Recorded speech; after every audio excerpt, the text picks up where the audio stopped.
Let's go, man. Key for this one. First stream of the tournament, and we are here for Nigeria taking on Canada. Group B clash, and especially interested in this one, of course, being an Australian fan.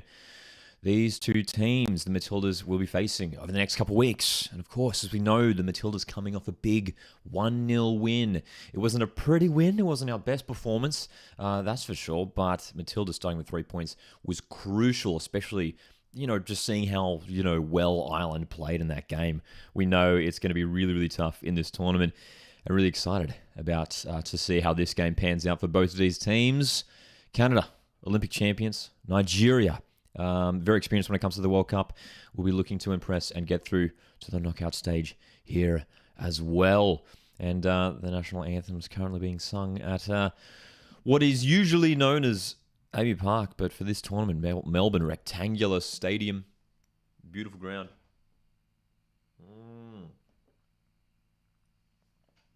Good to see. There's a lot of Canadian fans there. There's definitely more Canadian fans than Nigerian fans from what we can see. I'm wearing a Celtic shirt today. No connection. I'm not necessarily just supporting Nigeria. Just a coincidence that the green and white of Nigeria also matches the green and white of my Celtic shirt today. Troy's in the chat, says, hi, Lockie. This will be a good match. Nice to see what we will be up against. Indeed, Troy. That's sort of the big thing. It's a scouting opportunity for Australian fans here to see how both of these teams perform today. This should be a good match. Two teams that have dangerous players across the park. We're going to keep an eye on Sinclair, of course, the experienced campaigner for the Canadians, could get herself on the goal-scoring sheet today. And in terms of Nigeria, I'm really, really excited to see how there's a lot of these African nations that are heading into this tournament with a lot of excitement. Zambia's another one that a lot of people are talking about. They got a big upset win against Germany in a World Cup warm-up match the other week. So yeah, it feels funny too. We're doing a stream. This is it's 12:30 p.m. Australian Eastern Standard Time here, and it feels weird doing like a daytime stream on a weekday, but I like it, man. That's what these tournaments are all about, right? That's what it's all about. Football non-stop. Football non-stop. This Nigeria kit. I wish they'd stuck with the previous kit that they had in Nigeria, which was really, really cool. This one's a bit sort of like, I like the green. I like the bright lime green, but it's just, I don't know. I preferred the previous one. Ravenous Aardvark is in here. How's it going, mate? Good to see you here. Good to see you here. This is the first of two watch-alongs we will be doing today. We will also be doing a watch-along of this afternoon's game between Spain and Costa Rica. Excited for that one too. Spain. A lot of people's favourites. Well, not a lot of people, but they're definitely up there in terms of favourites to be competing for the title at the end of this competition. That's for sure. So, lineup graphics on the broadcast. The graphic is suggesting a 4-2-3-1 here for Nigeria. Oshawala up top for Nigeria. Dangerous player. Payne in behind. And it could well be similar formations today, I think, for the Canadians, playing sort of a similar thing. Going for the 4-2-3-1 as well. Buchanan at the back there. Grosso, Sinclair, Quinn. It's a good midfield. And the broadcast suggesting that Leon is set to be the starting striker here for the Canadians. Of course, Sinclair wearing the captain's armband. Troy says, I love it. I can watch before work, and also some of the Winter Festival matches are on around this time, I believe. Indeed, you're right, Troy. Yeah, because, of course, generally, this is sort of prime time, I guess, in North America, which I guess is why we're seeing Canada here, and a lot of US games are sort of around this time as well, like 11 a.m. I know tomorrow's game's at 11 a.m. for USA Vietnam. We'll be doing a live watch along for that one too. It's cool, It's cool. I don't mind it. And that's right, yeah. Some of those matches over in the US, like that Manchester United Wrexham game, I know has been played at like around midday here in Australia, in our time. Ravenous Artbox says, big crowd for a midday on a Friday. Great to see you. Indeed. And we are about to have kickoff here in Melbourne. We are underway. We are underway. Canada, kick us off. Really solid crowd. Really, really solid crowd. Few seats free, but overall, really, really healthy turnout for this one. Of course, we do have that slight delay on the YouTube stream, so please bear with that, but we'll do our best to bring you all the reaction. And that's what this is all about. We're all about creating this community of like-minded football fans. This is the first stream of many streams we'll be doing throughout the coming weeks.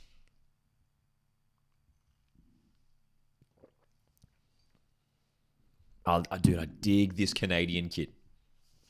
I'll be honest, when I first saw the Canada kit, I was like, I was like, I don't know, man.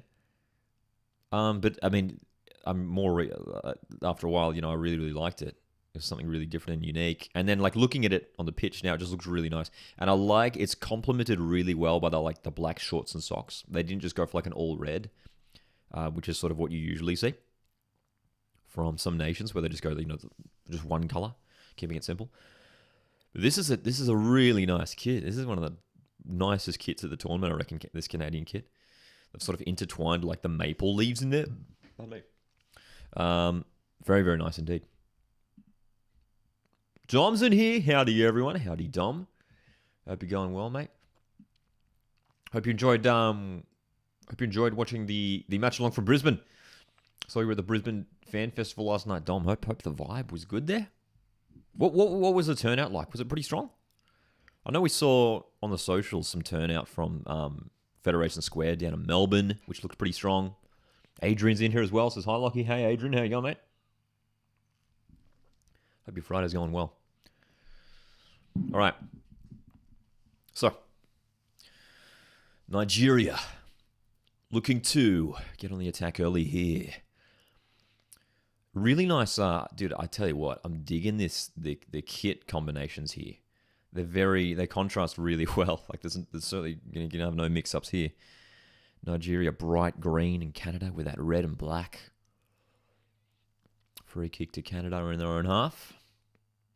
Julian's in here. How's it going, mate? Says, hi, Lockie. How are you today? So odd watching a game right now. I know, Julian. It's so weird, isn't it? It's like midday or whatever it is, like 12, just after 12:30 p.m. here, Australian Eastern Standard Time.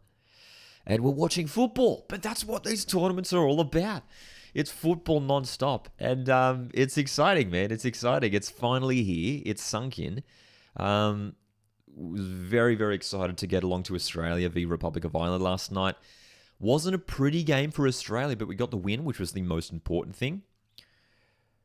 And I'm especially interested in this game, knowing that these are Australia's opponents for the next two games in the group stage. So, Canada will be favourites. Olympic champions. We'll see how they go today, though. Big turnout for the Tillies. Great to hear. Adrian says, going well after the win last night, bro. Great to hear, Adrian. Where can I watch this game? Asks Owen. For Aussies, you can watch the game on Optus Sport.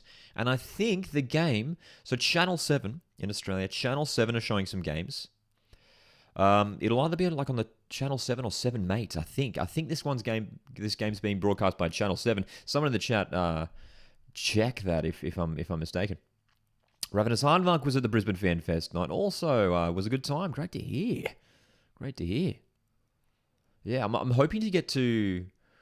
I'm hoping to get down to the Sydney. I think it's at Darling Harbour. Or I think it's somewhere around Darling Harbour. The Fan Fest down there for some games, and just to check it out. I'm thinking of sort of doing a trip. I'm going to some games, some other games in Sydney over the coming weeks. And I'm planning to do, if there's like games beforehand, I want to go to the Fan Fest first, hang out there, and then go into the stadium, just sort of really soak it up, which will be fun.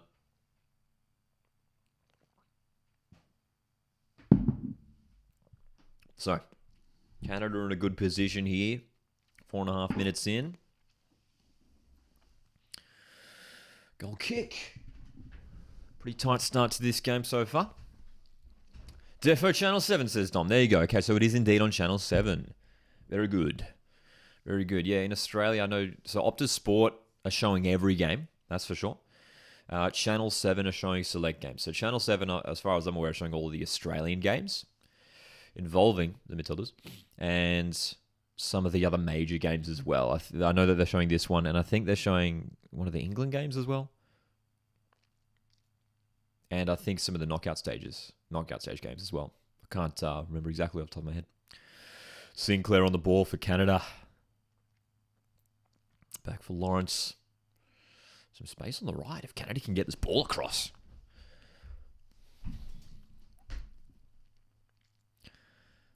Melbourne, the stadium. I don't know whether to call it. I mean, I'm so used to calling it by its normal name, but of course in the tournament, this stadium will be referred to as Melbourne Rectangular Stadium.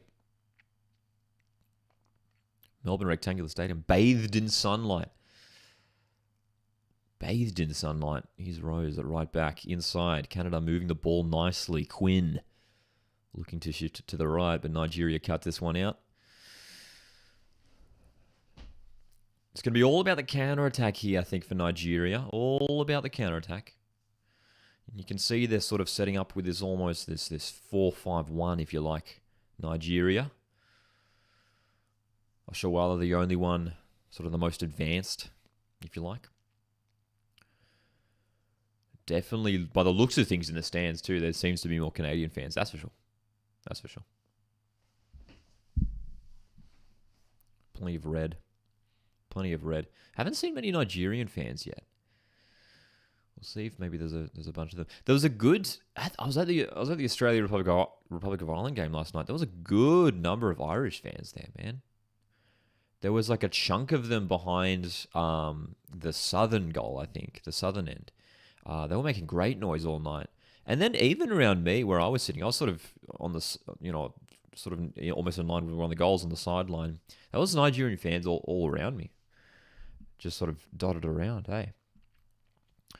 Dom says, yeah, Brizzy was more of a family vibe, but was packed and an enjoyable time. It's good to hear, yeah. I'm keen to check it out, that's for sure. The Sydney ones. Ravenous Aardvark says, I like to change to the non-sponsored stadium names, although why they specifically need to mention the shape of this one, I'm not sure. That's a good point. That's a good point. Rectangular. I mean, like, I know that, we're playing some games at over in Wellington, and I think they've called that one Wellington Regional Stadium. I mean, that could have been oval, because that's like an oval shape, right? Wellington Oval. They just could have called it that. Wellington Circular Stadium. Rectangular Stadium. Circular Stadium. You know what the funny thing is, too? Yes, it's a rectangular pitch, obviously, but it's like the actual stadium shape. Like, if you know the stadium in Melbourne, it's like a bubble shape. So it's like if it's anything but rectangular in terms of the actual exterior of the stadium, which is sort of funny. But yeah, I don't mind. I sort of agree with you, Aardvark. I don't mind the change to the names. It keeps it sort of simple. Melbourne. Stadium Australia, though, I feel like they should put Sydney in there somewhere. I don't know. Stadium Australia. Also, I don't get why they'd go Stadium Australia, not just Australia Stadium. Australia Stadium, Oh, here's a good chance. Sinclair, edge of the box with space. Looking to place it. First good chance of the game. Falls to Sinclair, the captain for Canada. And her strike played wide, but almost 9 minutes in, the Canadians looking hungry. Looking up for this one. Nigeria allowing the Canadians too much space on the edge of the box. Dolmas got a matchday vlog coming out from last night, Lockie. Yes, hopefully, definitely keen to get some content out. That's for sure. Yeah, for sure.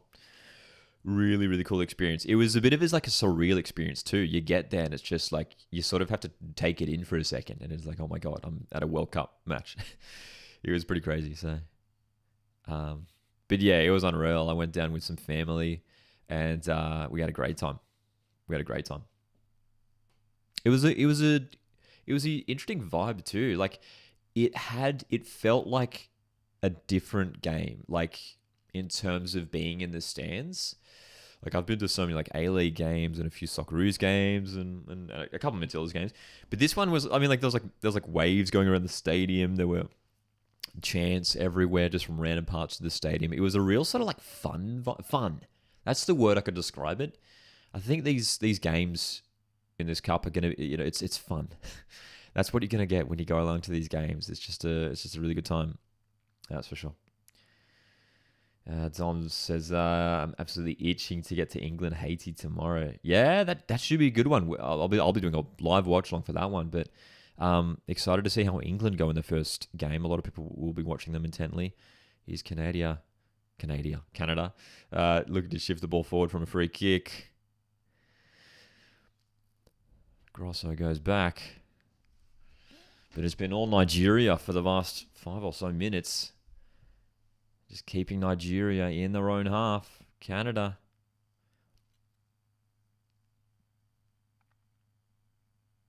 Throw in a good position. Can the Canadians capitalize on this early pressure? We know Canada defeated Australia in some friendlies last year. Australia will be looking to bounce back.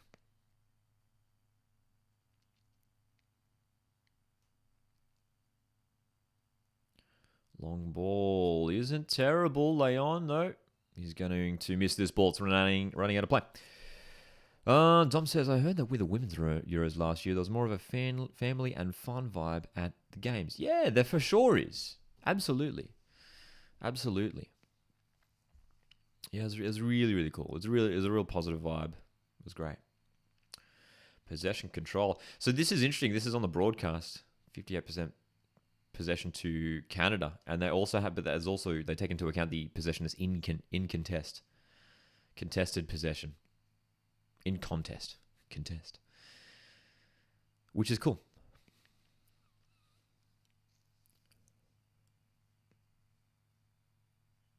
"12 minutes in. Nigeria 0. Canada 0.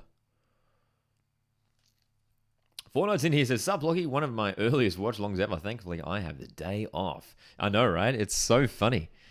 So early for a watch-along. It kicked off 12:30 p.m. Australian Eastern Standard Time. But yeah, so good. So good, isn't it? I love it. Ardbug says, I really enjoy the vibes at women's football games. Much more positive.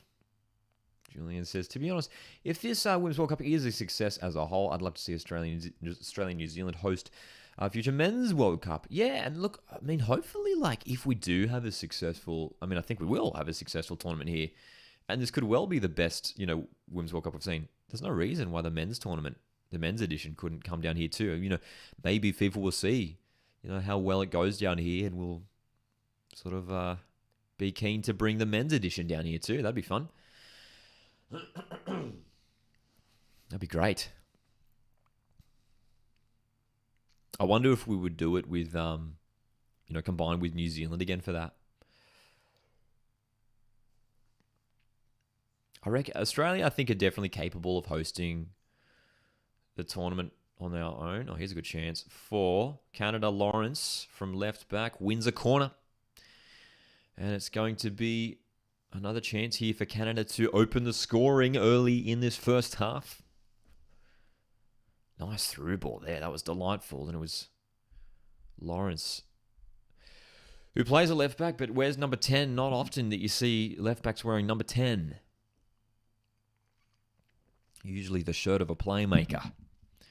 So, corner, Canada. Usually we're used to seeing Melbourne Victory fans or Melbourne City fans packing this stadium, but it's full of Canadian and Nigerian fans. Could see some Aussie merch in there too. There's some green and gold in there as well. Decent delivery. Keeper looking to punch away, but it's going to fall here for Buchanan, whose shot is blocked, and back in again. Away it comes. Nigeria survive. Can they finally break here? Nigeria, there's a slip. Oshawala looking to recover it. That's going to be a foul, yeah. So, pressure relieved here for Nigeria.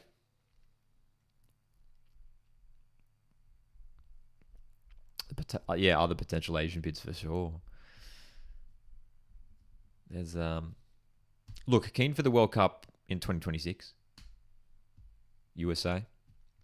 What is it? USA, Canada, Mexico, isn't it? Would love to get over there for it. We'll see. It's still ages away though, isn't it? 3 years. Plenty of time. Fortnite says, nice kit, Lockie. Love the green that Celtic have. Thanks, man. Yeah, and no connection at all to Nigeria. It just happens to be that they're also green and white. Thought it was worth saying that as well. Dom says, I've noticed that some of the women's teams have some interesting numbers at fullback, with Catley and the New Zealand captain wearing 7. Nice spotting, Dom. You're right. Yeah, Ali Riley, the New Zealand captain, she wears number 7 and plays at left back. Steph Catley is a very famous one wearing 7. And yeah, we can see here Lawrence, the Canadian left back, wearing number 10. Troy asks, when do you think Kerr will return? It's a great question, Troy. The statement made on social media last night from the Matildas, official social media channels, was that Sam Kerr was going to miss last night and the second game. So Sam Kerr will miss the Nigeria game, and they're going to assess her situation after that. That, for me, there's no guarantee, even though they suggest, say it's only going to be, she's only going to miss the first 2 games. There's no guarantee that she's going to be involved in the Canada game in a couple of weeks' time. I mean, fingers crossed. Of course, we hope so. We want Sam to be involved. We need Sam to be involved, especially in that Canadian game, which could decide, where, who finishes top or who even goes through. So we need her for it. Honestly, what was the injury again? Was it a quad? I think it was either a quad or hamstring. I think it was a quad. Or calf. I can't even remember. Dude, what was the injury? I can't remember. Matthew's in here with a drop in the Canadian flags. Good to see you here, Matthew. But look, hopefully we see Kerr return soon. I reckon she's 50-50 for that third game, though. You don't want to risk her if she's going to injure herself. You don't want to. Here's the thing, right? Like if Australia. Okay, here's the thing. I think it's crucial that Australia win against Nigeria next week, because if we're going into the Canada game with 6 points, we're pretty much good to go for the knockout rounds. In which case, there isn't much of a need to risk Sam for that Canada game. So Australia. Whereas, say if we lose or draw, that's a terrible challenge. That's a terrible challenge. Really, really strong challenge here from Alozi, Nigerian right back. That was dangerous, man.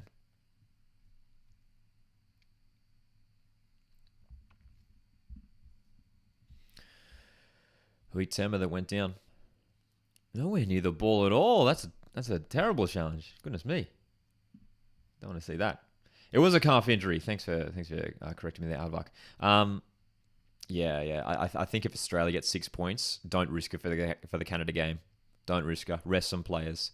Get her set for the knockout stage. We need her. We don't want to risk her in the Canada game and then for her to get injured even worse and completely miss the rest of the tournament. We need her.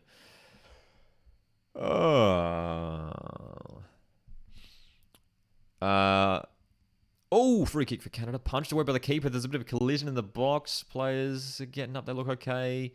But play has been stopped here. Owen doesn't have sound, but wants to know where he can watch the game. Optus. Aussies can watch. I'm typing this. Aussies can watch the game at Optus Sports.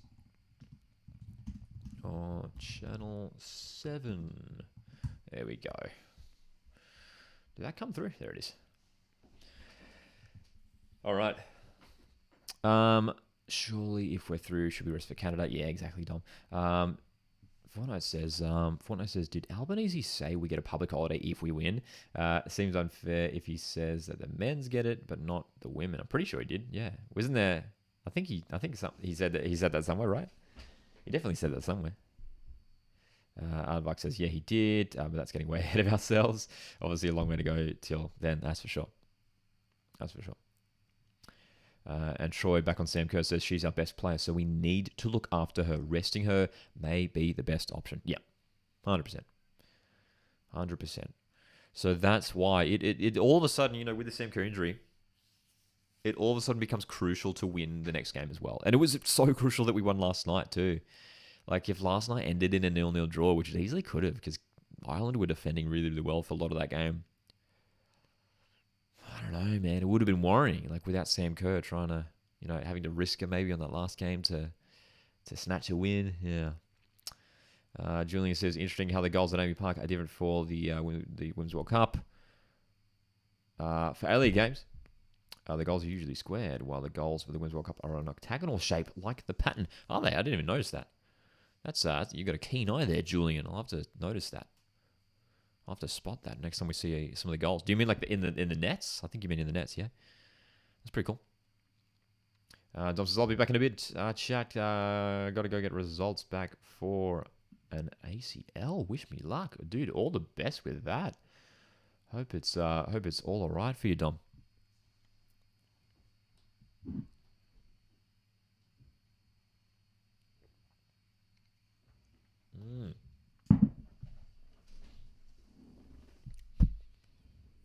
So Nigeria finally in a decent position here, but on the left wing, but they weren't quite able to do much with it. I feel like from a neutral, from an Australian point of view, I think the best result here is a draw, right? Best result's probably a draw. The nets. I'll have to keep an eye out for the nets, eh? The octagonal-shaped nets.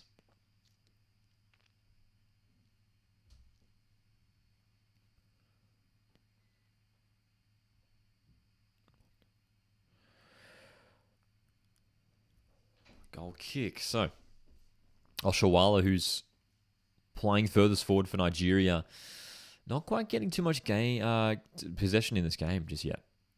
Haven't had an opportunity to really do much going forward. Oh, space afforded for Sinclair here. Can she drive forward? Here she can, but it's a good block.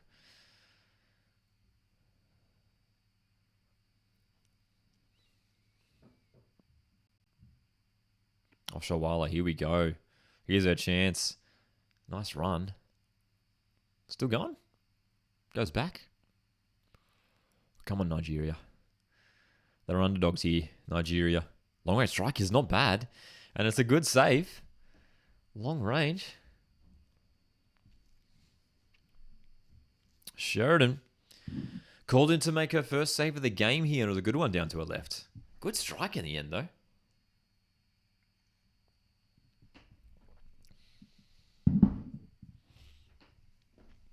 Ardvax says 100% a draw here, and a win for us next week would go a long way towards qualifying top. Yep.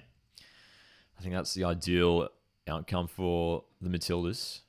Draw here, win against Nigeria, rest Sam Kerr in the third game, and we'll be right. That sounds good. Can't wait to see Daniel Pena back in the A-League. So excited. It's good, man. Even as a neutral, even as a non-Western fan, I'm excited. He was one of the best players last year. And it's great to have him back. It's a huge signing for Western too. I mean, you know, they're going to their new training. They're playing out of their new training ground next season. Huge for Western United. Great signing in the A-League.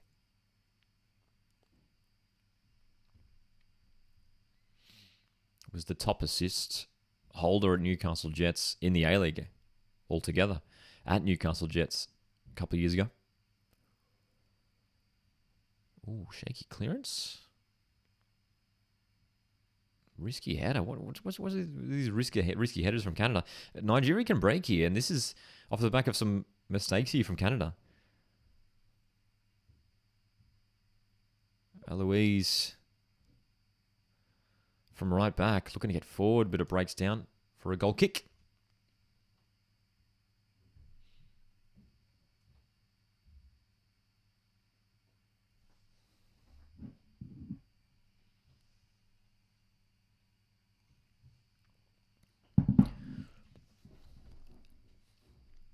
Melbourne hosting plenty of games this tournament. A couple knockout games, I believe, as well. No semi-finals, though. No semi-finals for Melbourne. And I know that the third place match is being played in Brisbane too. Semi-finals in I believe, Sydney and Auckland, I believe. Third place game in Brisbane.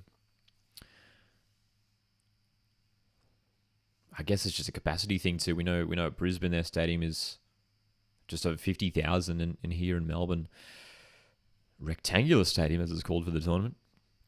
I think the capacity is what, like around 30,000 or a little bit more.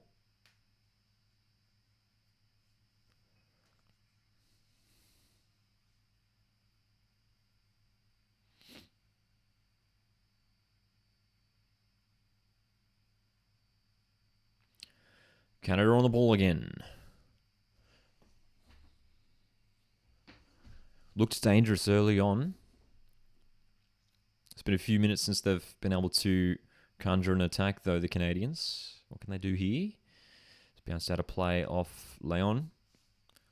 Nigeria can shift the ball forward.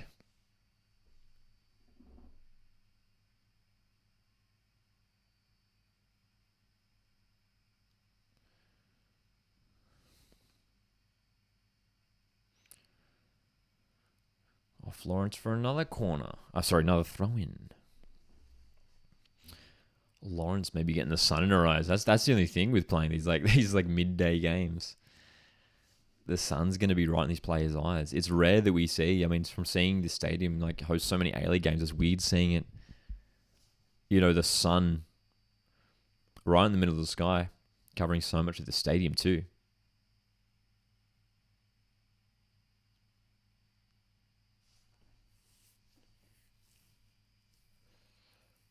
Right. Canada, not a lot of movement from this throw-in. Leon goes back to Lawrence. Leon playing off the left wing. With 4-2-3-1 for Canada. A lot of width from the wide players. It's Leon and Revier. Revier playing off that right wing and Leon off the left.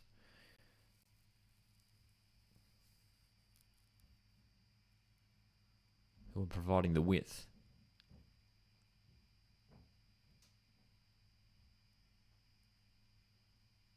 Here we go, Sinclair. Nice play here. It's Revier moving forward. Breaks down for her. Now Nigeria can counter. Here we go. Freak. Is it a free kick? Oh, it's the other way. Free kick Canada the other way. Okay.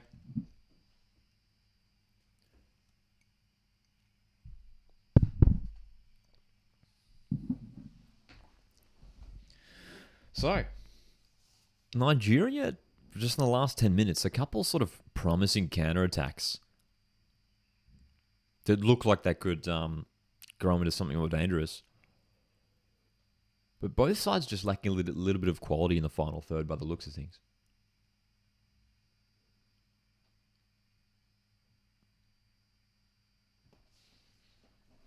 It is Canada certainly who are controlling possession, though.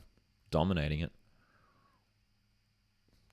Being more patient. Oh, space on the left here. Grosso feeding Lawrence. Shifting up from left back. Delivery's decent. Header's going to go wide here. From Huitema. Wearing number 9 for Canada. The furthest forward. Delivery was all right. Left-footed cross. Hung it up. On target. And we could have seen our first goal there. That was a good jump. Got to it first. Going for that far post, just too much width on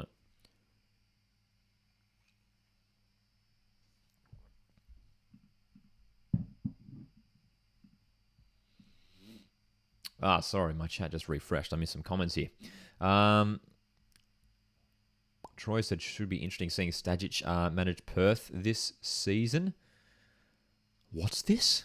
Should be interesting to see Stajic manage Perth this season. Is this a new? Troy, have you just broken a news story to me? You telling me Alan Stajic is coaching Perth Glory? Have I missed something here? Stajic coaching Perth? Or are you pranking me? I'm trying to find it on Twitter now. I can't seem to find anything. Alan Stajic? Is that what you're suggesting there, Troy? Julian says, very odd how Simon Hill's the only commentator. He doesn't have a co-commentator with him. Yeah, it's interesting. Like they released, Optus Sport released on their socials like the list of all like the commentators for the games, and Some of them have two, some of them have one. It just varies. But yeah, like, I mean, if you're an A-League fan, you're definitely used to hearing Simon Hill, with, like, alongside an Andy Harper or a Daniel McBreen. And I'm obviously not listening to the commentary right now, but yeah, that would be weird. Just hearing him by himself. Like, it would be different. It'd be a different vibe as a commentator. Like, you don't really get a chance to sort of pause and let someone else take over. Ravenous Ark also said, looks to be a fantastic day for it in Melbourne. When do we see games in the A-League? Usually it's 35 degrees and horrible. Exactly right, yeah. Because it's winter, we can play these games in the middle of the day. Long throw. Good throw too. Very powerful throw. Direct. Nigeria cleared away. So Nigeria probably defending pretty well now, you got to say. I mean, they're doing all right. It's not like Canada are just like bombarding the goal.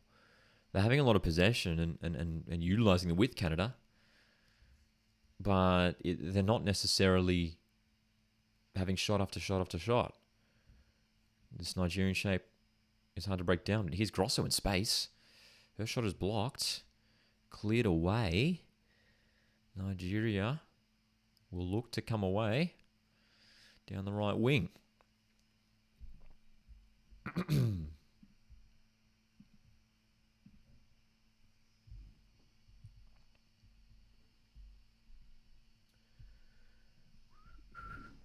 Left wing, here we go. Nigeria, attack. Let's go. Let's go. Cross is blocked by Revier. Corner. So, half an hour in, just over half an hour in, and Nigeria have their first corner of this match. Some Nigerian fans in the stadium by the looks of things.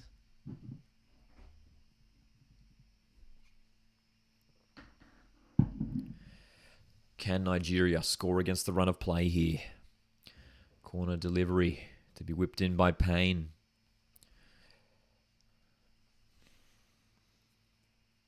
About five Nigerian players in the box, close to the keeper. Punched away, could come back in. Here we go. Ordega's delivery is all right. The header is off target, but it's another corner. Okay. Pressure's on here for Canada. Nigeria now looking at the more dangerous of the two sides.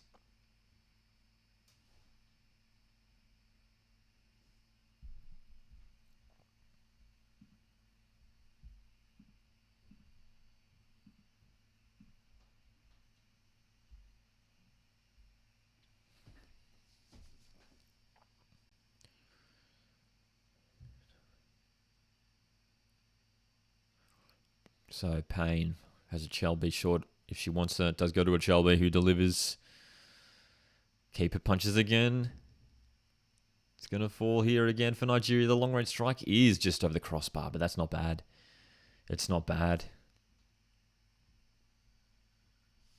Came in from Abiodun with a shot.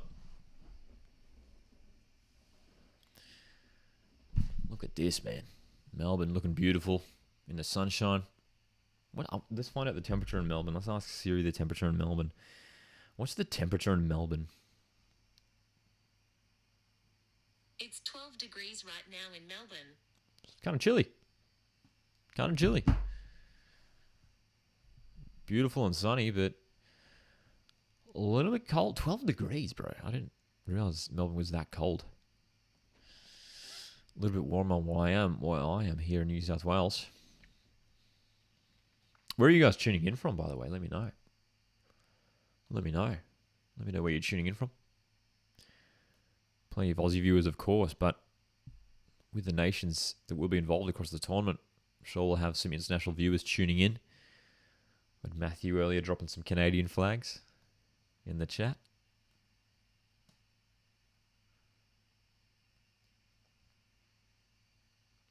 Ten minutes or so remaining in the first half. It's gone by pretty quickly. It's been entertaining too. Both teams with chances. And it's evened out too, even though Canada definitely have had more possession. It's evened out too. Like Nigeria are actually looking all right, eh? Tuning in from the sunny Gold Coast. Love it. Dude, what's the weather like up there? What's the temperature like up there in Gold Coast? I mean, it's 12 degrees in Melbourne. What is it here? It's 18 here where I am in New South Wales. Fortnite says, when I flew to Melbourne last year we're going to come back to that because Nigeria are in. Great chance. Cleared off the line. And away again by Lawrence. Canada free kick. Great chance. Ortega came in. Huge chance for Nigeria there. Fortnite says, when I flew to Melbourne last year from Adelaide to watch Manchester United, it was the coldest I've ever been. So glad I don't live there. And 23 degrees in Gold Coast. Very nice. Matt's here. Says, g'day, Lockie. What channel? For Aussies, Matt, you can watch on Channel 7.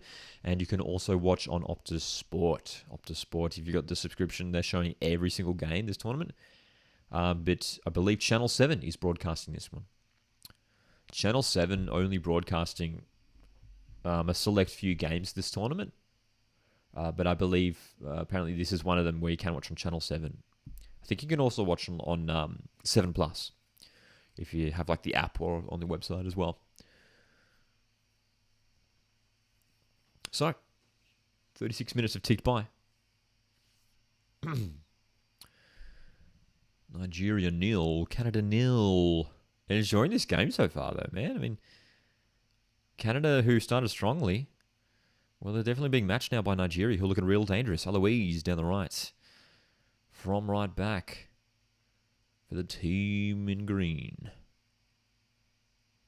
And they're building nicely here. Ochalbe goes back for Nigeria. O'Hale, the centre back. They go long now, but Oshawala's offside.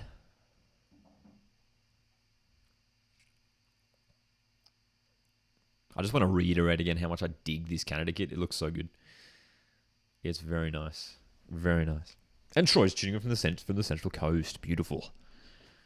Beautiful.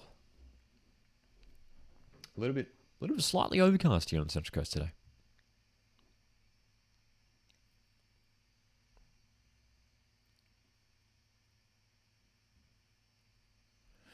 Space here from the back line for Canada to shift the ball forward.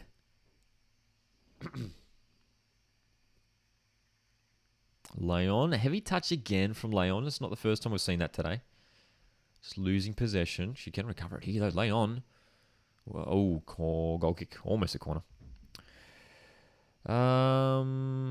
Okay. Ravenous Arc says, from my search, it appears that the game isn't on 7, Optus only. Okay, interesting. I thought they were showing every game on 7. They have stuffed up again, says Matt. Yeah, they're definitely only showing select games. They're showing. I know that they're doing Aussie games and some other games. It might be one of those ones where it's like only on 7 Plus. Maybe you're not on free to wear, like the actual Channel 7 on TV. 7 has all the Matildas games and knockout games, but not group games. Okay, that makes sense. That makes sense.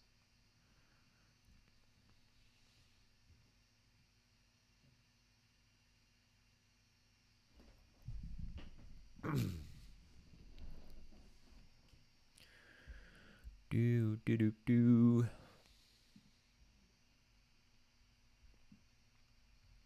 Will we see a goal in this first half?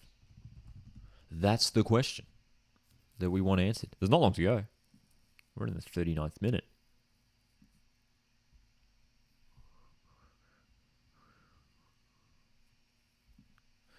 Canada down the right-hand side.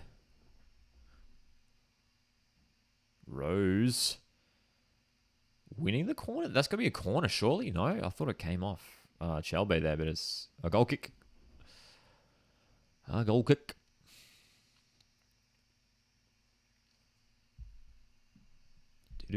Barry's in the chat. Barry, how's it going, mate? Good to see you.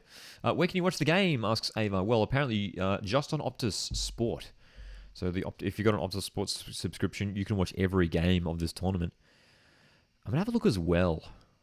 I thought I saw that you could watch it on Channel 7. Perhaps I was wrong. All right. Nigeria down the left.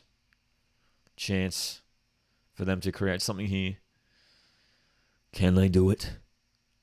A lot of Canadian players in the box here defending. 1-on-1 with Revier. Ball comes in towards Oshawala, but it's going to go out of play. Barry says, good win last night. Indeed it was. Indeed it was. Felt good to get the win. The performance itself wasn't super impressive from the Matildas, but overall it was all right. It was okay. We'll take it. We'll take it.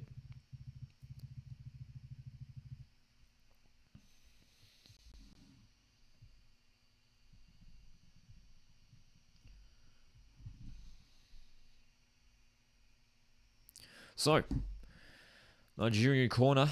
It shall be setting up to take it for Nigeria, who have been looking more likely to score in the last 15 minutes. Corner delivery is all right. It's hanging up. Far post. It's going to go out of play. Goal kick. Goal kick.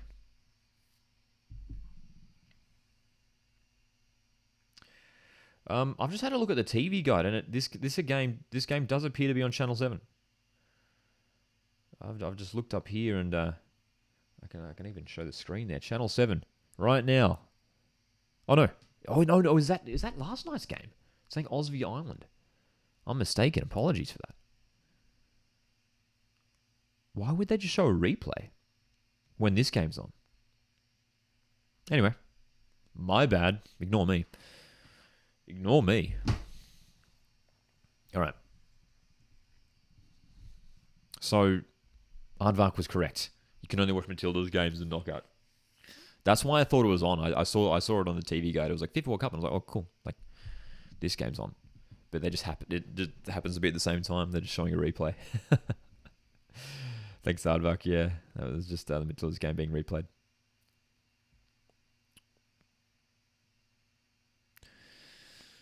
Aardvark says next available game on 7 isn't until Canada v Ireland on Wednesday. Okay, so they're showing that one. They're showing Canada v Ireland. Interesting.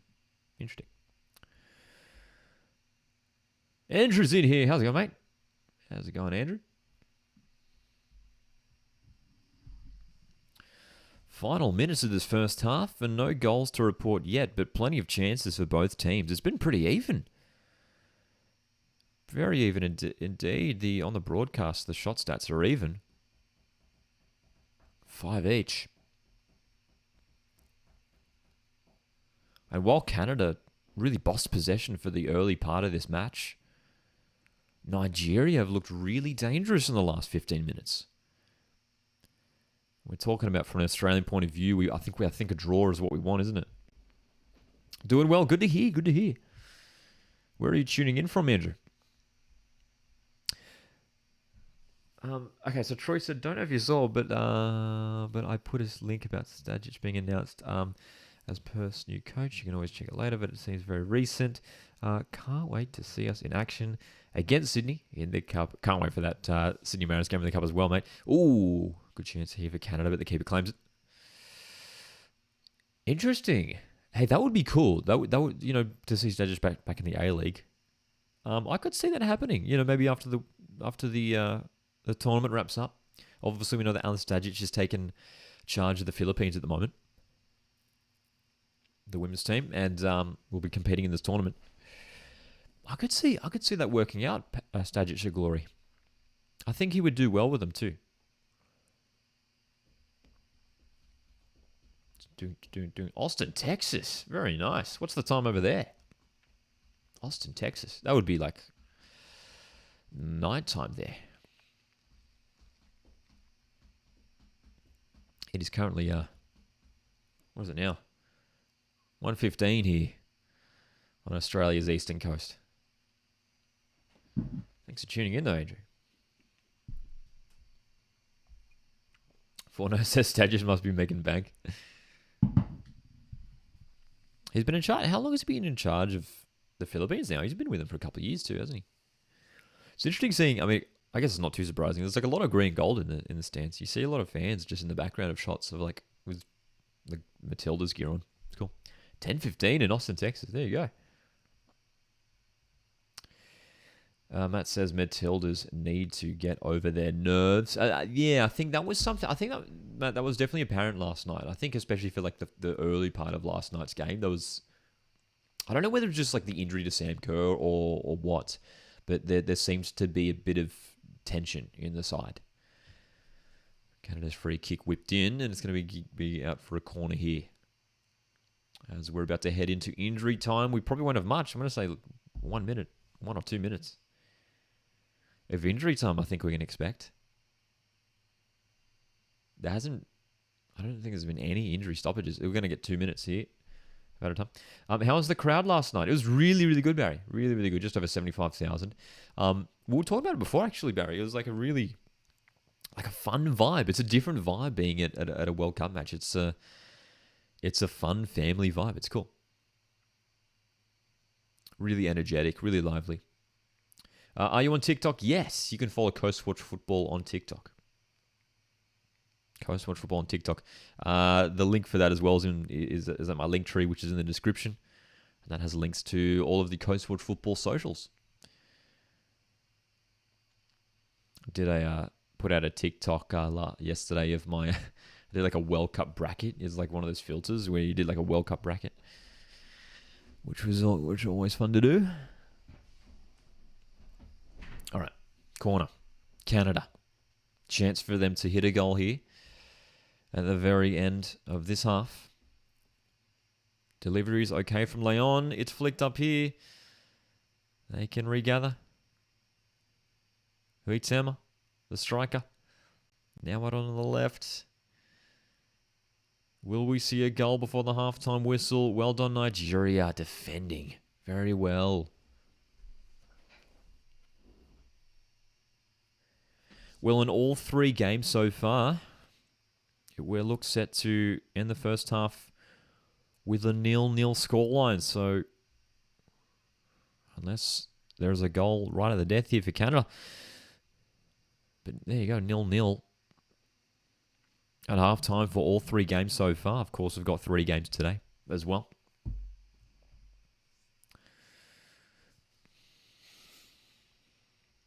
Ball in is all right. But over Rose, and that should take us to halftime. What do you guys make of it? Let's jump in the chat. Let's have a bit of a discussion. We can talk about some of the games coming up today and across the weekend as well, because there is a lot going on as well. Will you be seeing Barbie and Oppenheimer? Well, my partner saw Barbie the other night, last night. Said it was pretty good. I'm keen to check out Oppenheimer, actually. Yeah, man. 0-0. 0-0. Exciting game. Chances for both sides. And second half should be fun because both of these teams have got a feel for each other now and have had chances on goal. They'll be hungry to finish it off. And knowing that Australia got the win last night, I think both these teams will be extra eager to get 3 points just to match them as well. But look, even though Canada were dominating possession in the early part of that game, I feel like Nigeria had the better of the chances. Nigeria definitely had the better of the chances there, I thought. Towards the end. It was really Canada who controlled the first part of the half, and the second part of the half was Nigeria, that's for sure. Barry says, cool.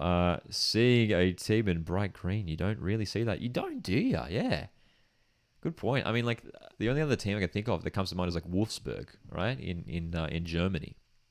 They often wear like a bright green, sort of like that Nigeria shade. Yeah.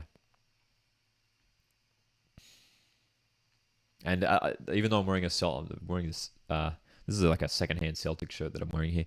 I don't even know what season it's from. If anyone knows, let me know. No connection to Nigeria. I'm not necessarily supporting Nigeria today. It's just coincidentally green and white. Troy says, it's a shame I can't make any Matilda's home group games due to work, but if we make finals, I'll be swapping shifts. Need to support the Matildas. Yeah, man. I mean, it's tricky too, because you look at the knockout stage and it's like, we sort of just have to wait. Like, I'm going to the semi-final in Sydney, but like, which, if Matildas go through that far, that's the one they'll be at. But it's tricky. Sort of, they could be in Brisbane or Sydney, depending on like where they go. But yeah, the knockout ones are going to be huge. Matthew says, decent, a bit rusty, but we need to be sharper moving into the final third. But we can start bossing it. Yeah, and I thought Canada were bossing it pretty well, especially in the first part of that half. looked good. Leon heavily involved as well. Sinclair had a few nice moments also. They just need a bit more quality. A bit more quality, I think, when they get into the box, Canada, and they will find the goal. They had some good chances early on. But they're going to be wary in defence, I think, Canada as well. I mean, there was a couple of times, especially down that left wing, where Riviere was a bit exposed and they were breaking down that left wing. Oshawala, the striker for Nigeria, looking very dangerous. Valhoons is up to Tillies indeed. Of course, 1-0 for the Matildas last night. Let's talk about it. Let's talk about last night's games. Let's talk about today's games as well. There's a lot going on. Of course, last night we had 2 games. We saw the Matildas defeat the Republic of Ireland 1-0. And then New Zealand. Dude, I haven't even touched on this yet. We have to talk about this. In the first game of the tournament, New Zealand won, Norway 0. An incredible win for the co-hosts. And wonderful for New Zealand football. I mean, Norway were tips, I think, just by almost everyone to be topping this group, Group A. And New Zealand show up and grab a massive 1-0 win. And not only, it wasn't one of those wins where like they were just sitting back and just, absorbing pressure and, just like grab a goal out of nowhere.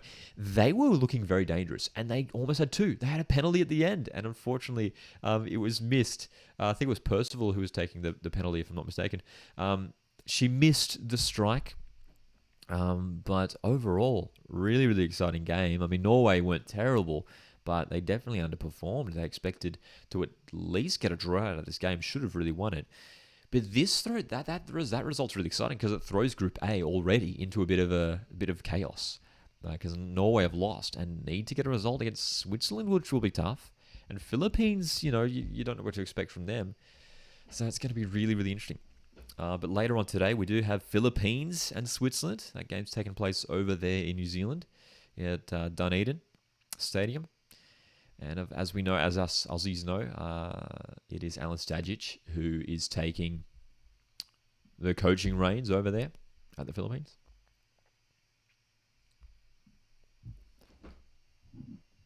And they'll be taking on Switzerland in that other Group A game. And then we'll be live later today. We're going to be live at 5:30 p.m. Australian Eastern Standard Time for the watch-along of Spain-Costa Rica. Spain-Costa Rica, that's kicking off later today, a few hours after this game. Big day tomorrow too, man. There's some big teams involved. 4 matches tomorrow. It's huge. Starting at 11 a.m. Australian Eastern Standard Time, we've got USA-Vietnam, which will be big. Should be a win there for the US, you get to say. I'm excited to watch Zambia v Japan. That kicks off at 5 p.m. AEST. And Japan are a team who are very experienced when it comes to, World Cup tournaments. Won the tournament back in 2011, the women's edition. Zambia, though, we know they grabbed like a big upset win against Germany in a World Cup warm-up match. England, Haiti.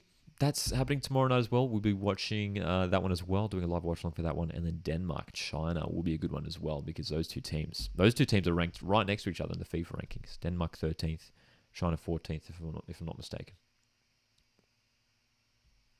So, huge Saturday. I don't think there's many days. Is that the only day where we have 4 games? Oh no, there's a few others, of course. We've got the days where we have the simultaneous kickoffs as well. No worries, Andrew. Thanks for tuning in. Barry says, anyone else just see the sprinkler on the commentator? I did. I was while I was talking just before, I saw it happen. Oh my gosh! And I love how they just they had to solder on. They had to solder through it.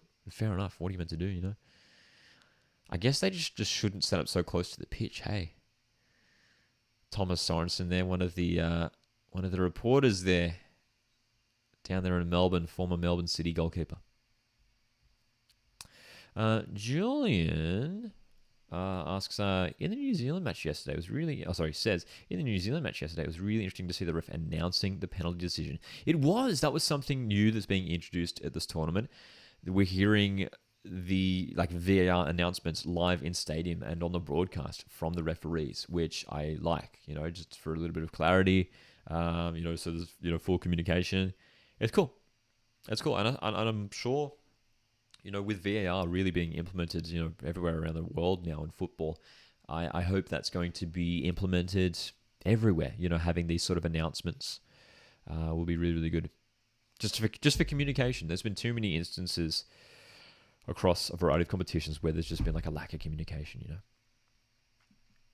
know.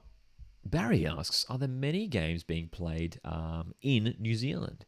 Yes, there are plenty of games being played in New Zealand. I think Australia have more games.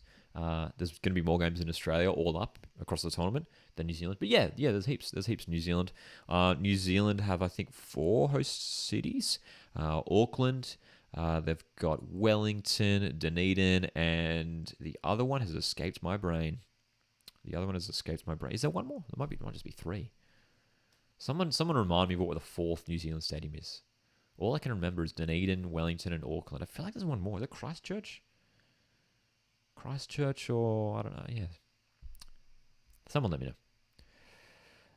Valhoon says, I hope the pitches start like this for the A-League. Yeah, they look fresh. The pitches look beautiful. Yeah, in the A-League season, obviously here in Melbourne, the home of Melbourne City, Melbourne Victory, sometimes the pitches are a little bit chopped up, especially when we're trying to contest with the other codes, the rugby league season and what have you. But yeah, hopefully they stay like this. Last thing you want is another Sean Evans situation. Exactly right, Fortnite. If you know, you know. We don't want another Sean Evans situation, that's for sure. Waikato. Waikato is the other one? Why have I forgotten that one? I can't remember what that stadium looks like. World Cup host stadiums. I can't remember what that one looks like, man. Waikato.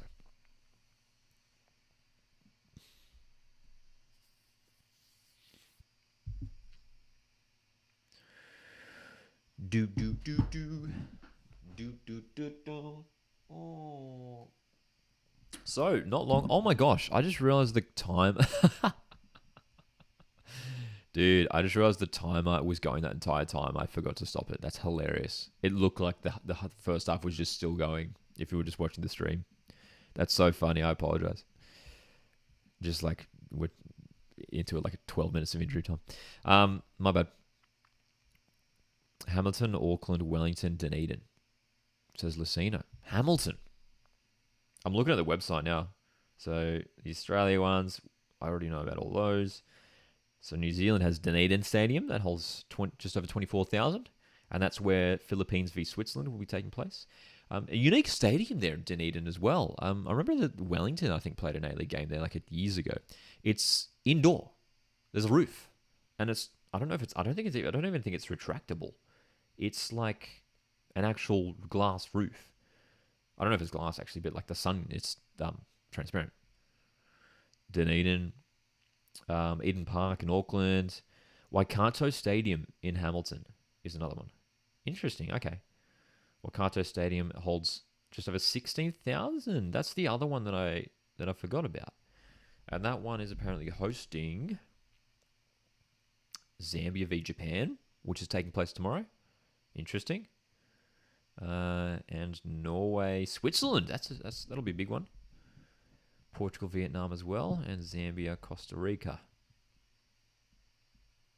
Interesting. And Argentina, Sweden. There's some big games at Hamilton. Adam's in the chat says, "Hey mate, tuning in from school, currently in mathematics." Oh my goodness, Adam. I don't want to get you in trouble. But thanks for jumping in, Adam. Hope you're having a good day, mate. Valhoon says it gets bloody cold and windy in the Dunedin. I've never been. Does it? Down in the South Island, is it not? It's funny. I'd never heard of Waikato Stadium. I'm trying to recall if Wellington Phoenix played a game there last season in the A-League. Maybe.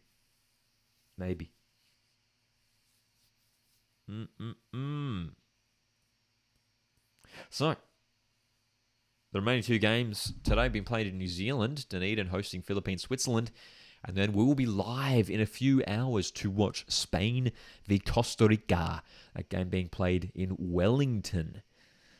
Games all over the place. So another live watch-along coming later today, and then we're doing 2 live watch-alongs tomorrow. We're doing a live watch-along for USA v Vietnam in the morning, and then England v Haiti at night. Very exciting. Very exciting. Proudly sponsored. All right. Second half's just around the corner. I'm seeing the Love Heart reacts come in. Appreciate it. Thanks for punching those reacts. Second half is just around the corner. If you're just tuning in, and if you're in Australia, you can watch this game on Optus Sport, who are showing all of the games, which is cool. There's some they're showing the broadcast. There's some kids in the stands with a sign that says "We skipped school for this." Well, it's good enough reason, man. It's a massive occasion. It's massive. Waikato, the home of the Chiefs Super Rugby. There you go. Canada are returning to the field for the second half. It'll be interesting to see if we have any changes here at the break. Two teams with relatively similar formations, both playing the 4 at the back. And with 5 midfielders and the lone strikers. Nigeria with a bit more of a defensive setup, though more of a 4-1-4-1 if you like. But I liked how Nigeria were being so aggressive and adventurous in that first half, and really absorbed pressure. They soaked up the pressure and picked their times to get forward. And by the end, they looked more likely to score. Lucino asks, what was your prediction for this game? Sorry, I missed out on the first half. No worries, Lucino. All good, mate. My prediction, I actually didn't do one at the start. We didn't discuss predictions, funnily enough. We didn't get around to doing that. But if I had to predict from here, I tell you what, I'm going to go 1-1. I'm going to go 1-1. It's 0-0 as it stands. I'm going to say this one finishes 1-1. I think there was enough chances in that first half to suggest that both teams could score in this match. If anyone's going to win it, it might well be Canada. I think they might just have the experience and the quality to get through in the end. So it could easily end 1 or 2-0 to them. But 1-1, I think Nigeria on the counter-attack looking very dangerous. And if they score first here, it'll set up for a really, really interesting second half. Nigeria returning to the field now as well. So, of course, this is the second Group B game. Last night we saw Australia defeat Republic of Ireland. For Aussie fans, we are hoping for a draw here. And we do have a halftime change. Lacasse is onto the field to replace Rose. Rose, who was playing on the right wing. And it was that right side for Canada that was getting a little bit exposed at times. Rose and Reviere were having some trouble. But here we go. About to kick off for the second half. Underway we go. Here we go.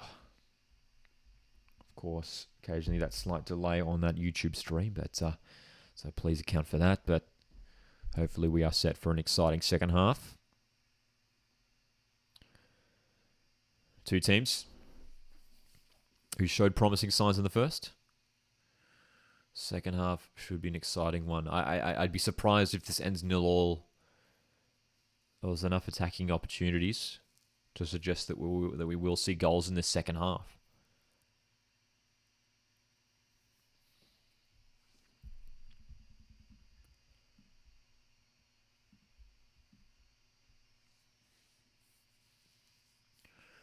So, Oshawala, the furthest forward for Nigeria. Keep an eye out for her. She's wearing number 8. When Nigeria get on the counter-attack, she's going to be that main outlet through the middle. Dangerous player. And again, we're starting this half in a similar pattern as the last one. Canada controlling the ball. Controlling possession. Being patient. Sinclair for Reviere. Quinn. Up the line. Lacasse looking to get a first touch on the ball. And she keeps this in on the right wing. Not bad. Ball inside for Sinclair. That's... Ooh! Penalty shout there. Huge penalty shout there. Sinclair downed in the box. Dude, that looked like a clear trip. There, we'll be having a look at that. Oh, Barry asks, do you think it's a pen? From my eyes, that looked like a trip. Here's the replay. Oh, dude, there's contact. I tell you what, okay, it's an interesting one, right? There's contact. I think VAR's having a word here to the referee. There was contact, but it was one of those weird ones where it's not like she took out her legs. There was contact, and then Sinclair sort of like flicked her legs up by the looks of things. It was almost like she got stepped on, and then she flipped up. VAR check. Dude, this has to be a pen. This has to be a pen. Controversy early in the second half. A huge opportunity for Canada here. Referees come over to check VAR. There's contact. I mean, it has to be a penalty. It's an easy decision. Yeah, it's a penalty. It has to be a penalty, man. I can't see how it can't be. I can't see how it can't be. You know what I mean, though? Like, you see it from the reverse angle, and she makes contact, but Sinclair sort of like flicks her legs up. There's no doubt there's contact here. I don't know why they're still looking at it. You can't say that there's no contact, because that would just simply be false. It'll be interesting. I'm not listening to the game audio here, so you guys will hear what the referee says here. With the decision, here we go. Is it a pen? Referee stepping away. What is she saying? Dude, she's not pointing or anything. She's just talking. Is it a pen? It is. It is. Canadian fans are celebrating. Barry thinks it's a pen. That's a pen, says Valhoon. So, it was Ortega who committed the foul for Nigeria. Sinclair was in the box in a dangerous position. I mean, it's just it's a silly challenge to make, to just like stick your leg in like that. Oh, and it's a huge chance here for Canada to take the lead and to score their first goal of the tournament.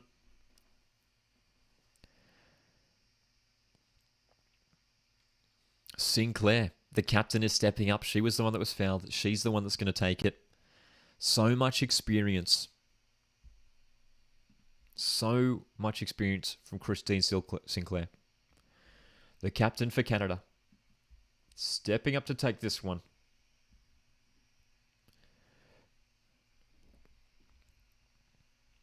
Nadozie, the goalkeeper for Nigeria. With a huge test here.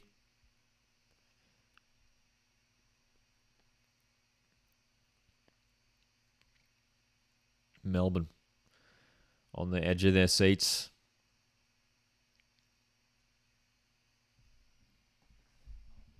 Sinclair steps up. Great save. Oh, what a save. And oh my gosh, dude, the second chance. Almost for Sinclair. She's gone down. Nadozie makes the save for Nigeria. Sinclair has stayed on the floor. It remains 0-0. What a huge moment in this game. Sinclair went to the right. It was a weak penalty. It was a weak penalty. Great save. And the flick away as well, like she saved it, and it was going to be back into the path of Sinclair, and she just like flapped it away as well, which was so smart. Oh my gosh, huge chance there. That looked like it was going to be the first goal. Christine Sinclair was fouled in the box and a penalty. Chance was denied.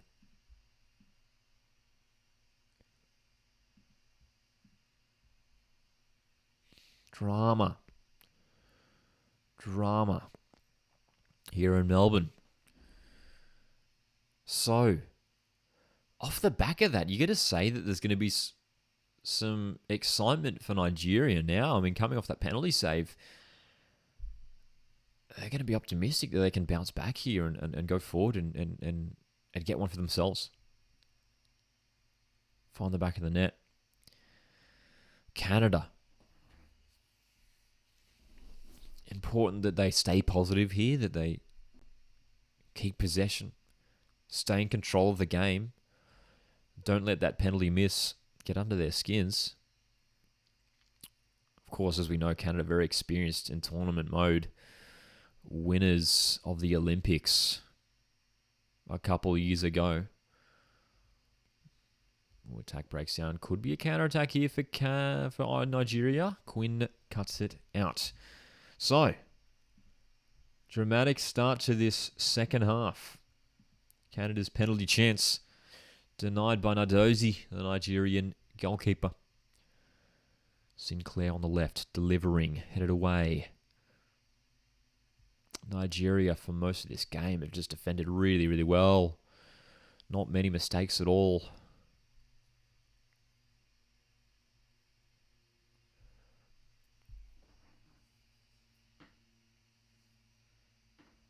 Ooh, winning the ball on the left wing. Nigeria can push up here.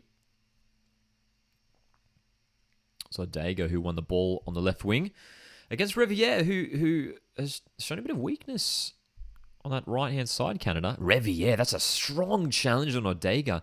Would love to see a replay of that. That looked dangerous. Canada will break.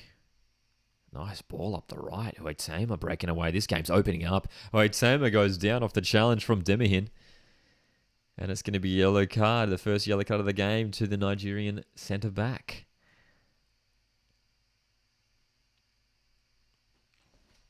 So, exciting start to the second half. Already we're open up. Blessing Demihin. Can't say I've ever seen someone with the first name Blessing.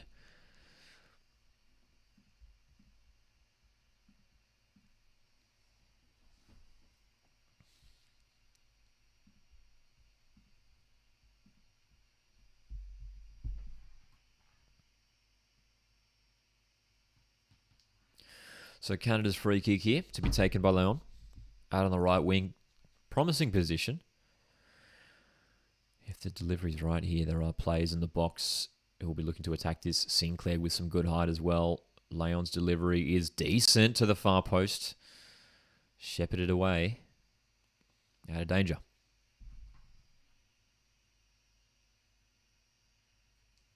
So,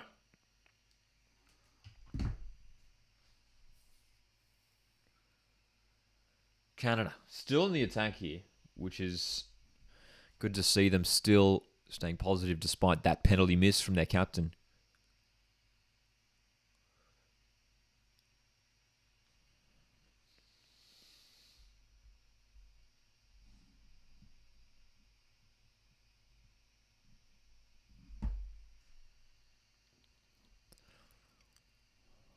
Ten minutes into this first half.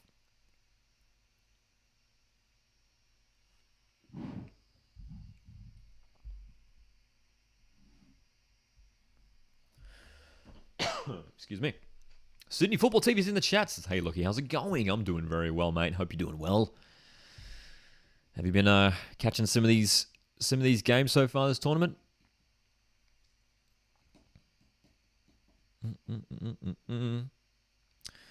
Free kick goes the way of Canada on this halfway line.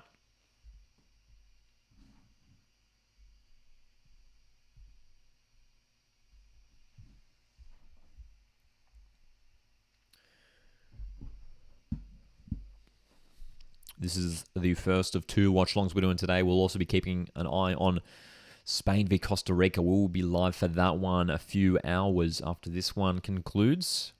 So keep an eye for that as well. Plenty going on. Hope you enjoyed the Matildas game yesterday. I missed it because I was at training. Thanks, man. Yeah, it was a lot of fun. A lot of fun. A bit of a nervy game. It wasn't perfect for the Matildas, but important to get the win, that's for sure. That is for sure. That's the most important thing. As long as we get the victory. Get the 3 points, especially without Sam Kerr. I mean, that was obviously the big thing for Australia, missing Sam Kerr. But hopefully we get her back soon, man. We've heard from the Matildas on social media. They put out, they said that she's going to be missing the first 2 games. Hopefully, fingers crossed, she's back for the Canada game. Because we're going to need it for that. That's going to be the tough one. I mean, Canada already showing today, that they're going to be real dangerous.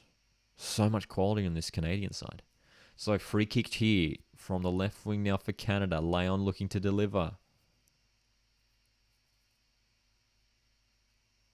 Leon's right-footed delivery is not bad at all, but it's going to miss to the near side of goal. Yeah, it wasn't easy, says Sydney Football. Wasn't going to be easy against a team like Ireland, to be fair. Just need to start on um, just need to start on a high. Indeed. Indeed. And I think, particularly last night, I thought Australia were a little bit shaky starting in the early stages of the game.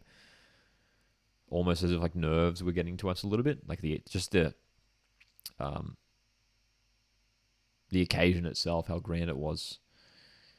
It seemed to get to the girls a little bit. But we settled. We settled after a while. But yeah, last night easily could have ended a draw. Oshawala, nice little move, trying to get past Revier. Contesting for this ball here. Revier wins that duel. Well done. Well done indeed at right back. Hoitama using her body well. Can move forward here. Sinclair ahead of her. She slips.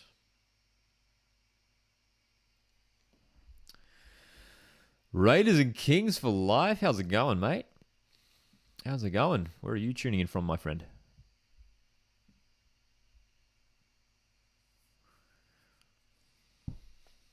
As we approach the hour mark here, Nigeria 0, Canada 0, but we could have had plenty of goals so far. If you missed it just a moment ago, Canada with a great penalty opportunity. Captain Sinclair had a great chance to score the first goal of this game, but her penalty was saved very well by Nardozi. Actually, I can't tell if it was more of a good save or just like a weak penalty. There wasn't enough power for me on the penalty from Sinclair. And, I mean, Nardozi guessed the right way, didn't she? Nigeria counter-attack brewing on this left wing. It is Odega, who's out on the left-hand side now. Buchanan across to cover it.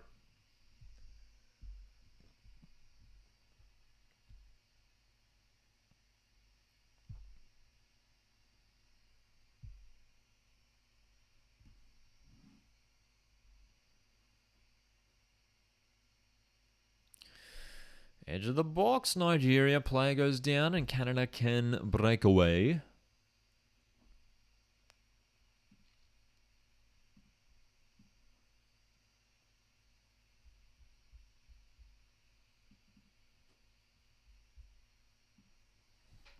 So,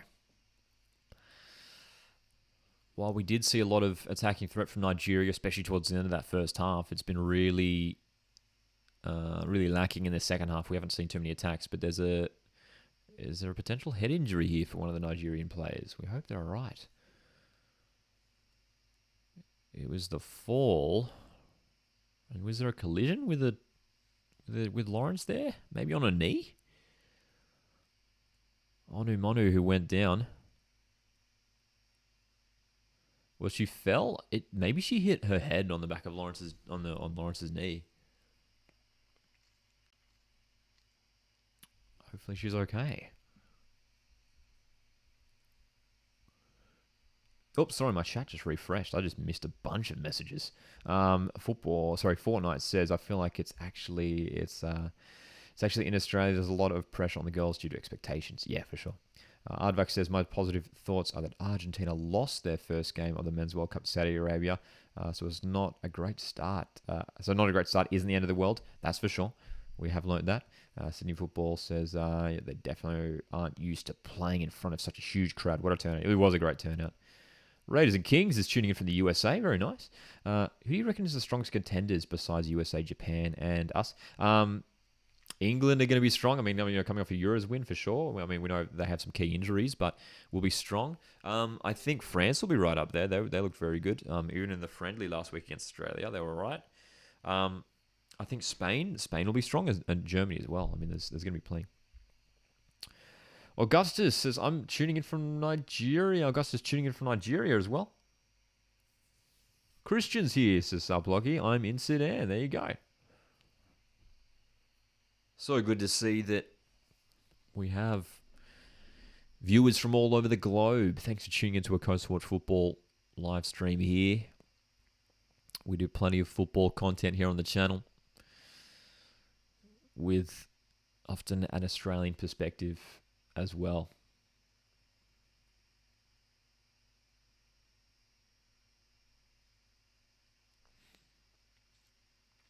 We are past the hour mark. And it is Nigeria nil, Canada nil. Christians from Newcastle instead. Newcastle, Australia, I assume. Could be Newcastle in England. Who knows? Maybe there's a Newcastle in USA. There might be a Newcastle in Sudan. I have no idea. What time is it over there? It is 10 to almost 2 o'clock, 2 p.m. Almost 2 p.m. here. What's the time where you're tuning in from, Raiders and Kings? It'd be nighttime over there. Nighttime over there. We had someone tuning in from Texas, I think, a moment ago. I think we had someone tuning in from Canada as well.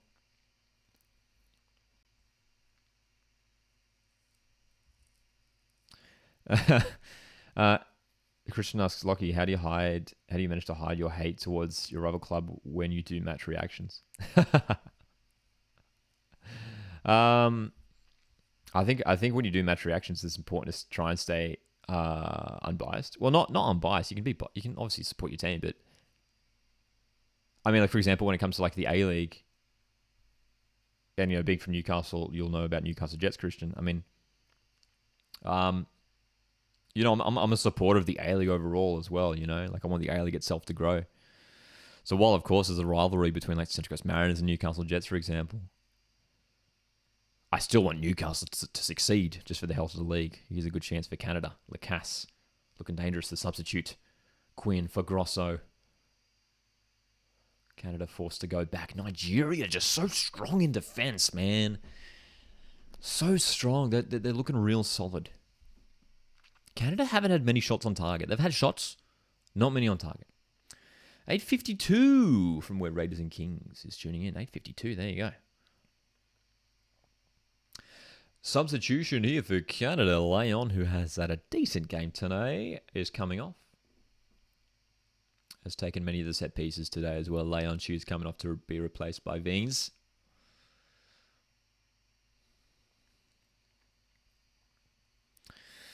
Rhonda and Tony in the chat says Matildas should have room to play against these two sides. At the game last night, it seemed like they played with two banks of five in defense. I know, right? It did seem like that, didn't it? But it's a fair point. These two teams will be attacking a lot more compared to Republic of Ireland. We are seeing in this game that Nigeria are pretty solid defensively. When they're defending, it's sort of like a 4-5-1. 4-5-1. But yeah, Republic of Ireland, they were basically just playing like it was a 5-4-1, really.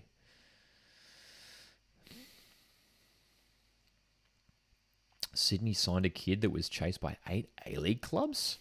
Is this a new piece of news, Christian? Or are you referring to Nathan Amanatides? That's the other one that was announced earlier this week.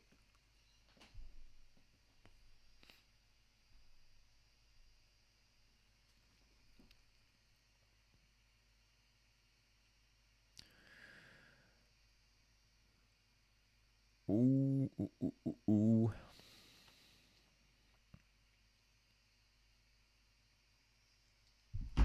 Oh, Canada, they're in. Oh my gosh, dude! I look up and Canada almost scored, and it was Veens, the replacement as well, the substitute. She just come onto the park and tried to poke it through. Great chance. I shouldn't look away from the screen. Might have been an offside call in there, but Veens had just sneaked in there, and her shot was saved.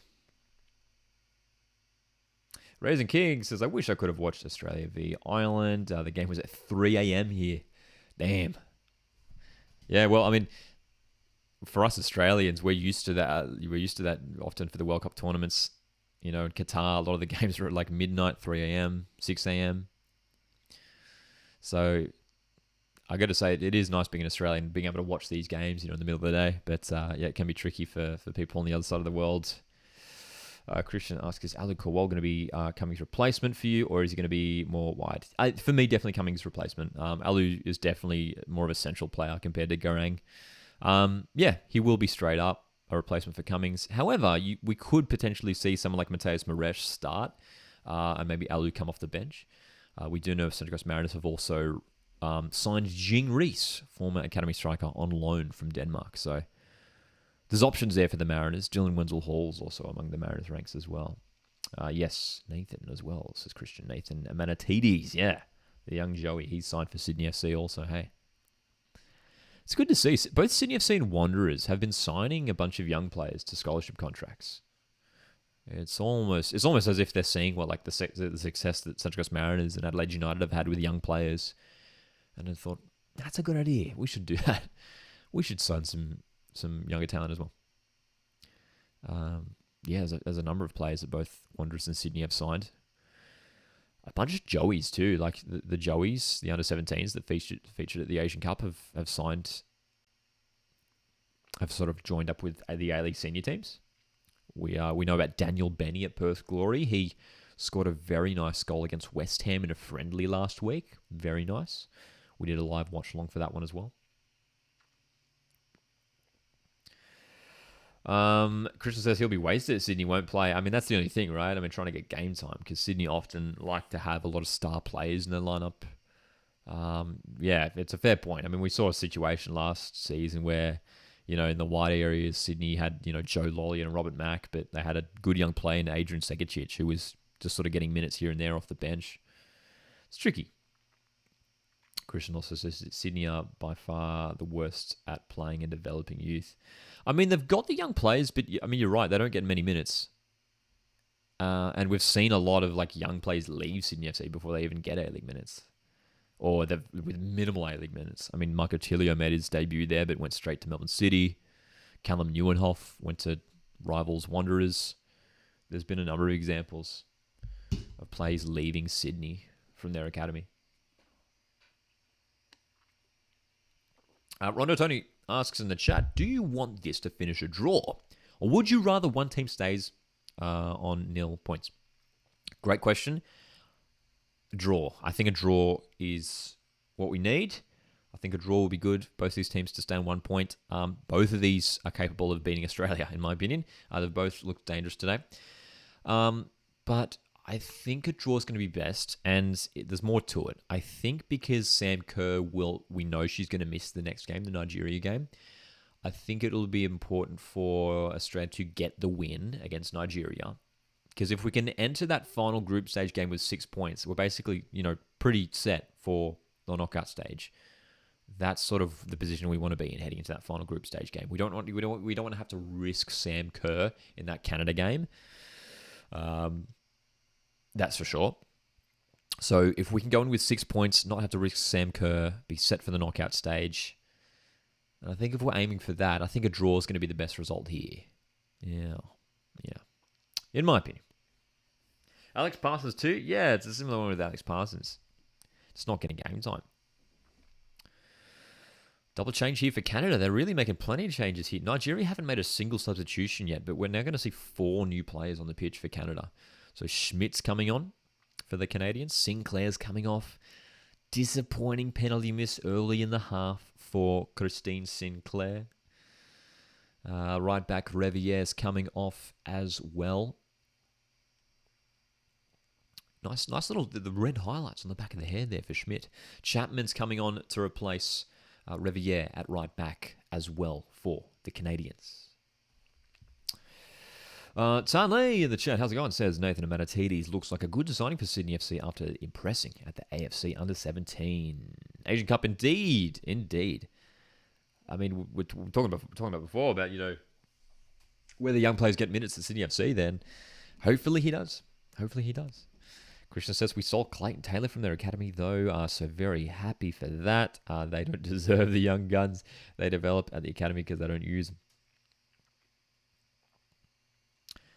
It's interesting. It was interesting that Adelaide, because Amanatides was at Adelaide United in their academy. I was surprised that they let him go. Adelaide, one of the teams that like playing younger players. Canada down the left. Decent chance. Oh, great chance. Huitzema appealing for the handball. Play on. Grosso in the box. Canada looking dangerous here. The substitutions just really refreshing this team.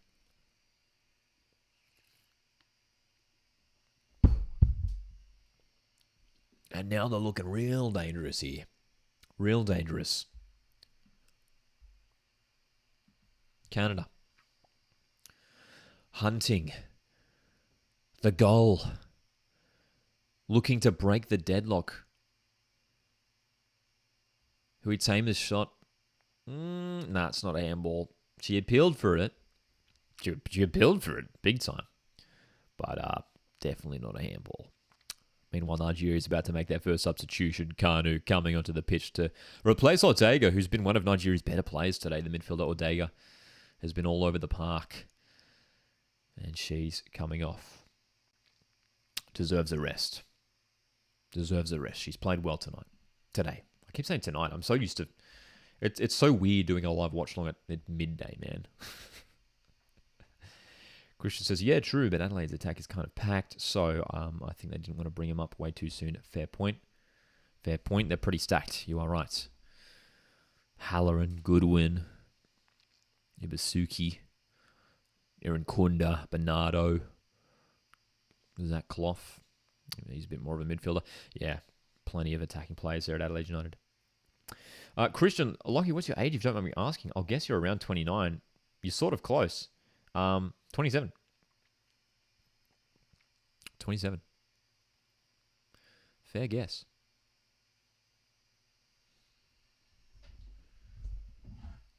We're going to be live in a few hours' time as well for another game today. We're going to be live for Spain v Costa Rica. We are doing live watch-alongs this tournament for a lot of the big games involving the top-ranked nations. And Spain, potentially favourites for this tournament. We'll be looking to open the competition with victory against Costa Rica.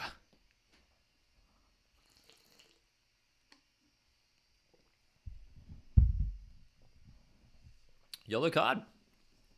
Canada's first yellow card of the game. It goes to Lawrence, the left back, who committed the foul there.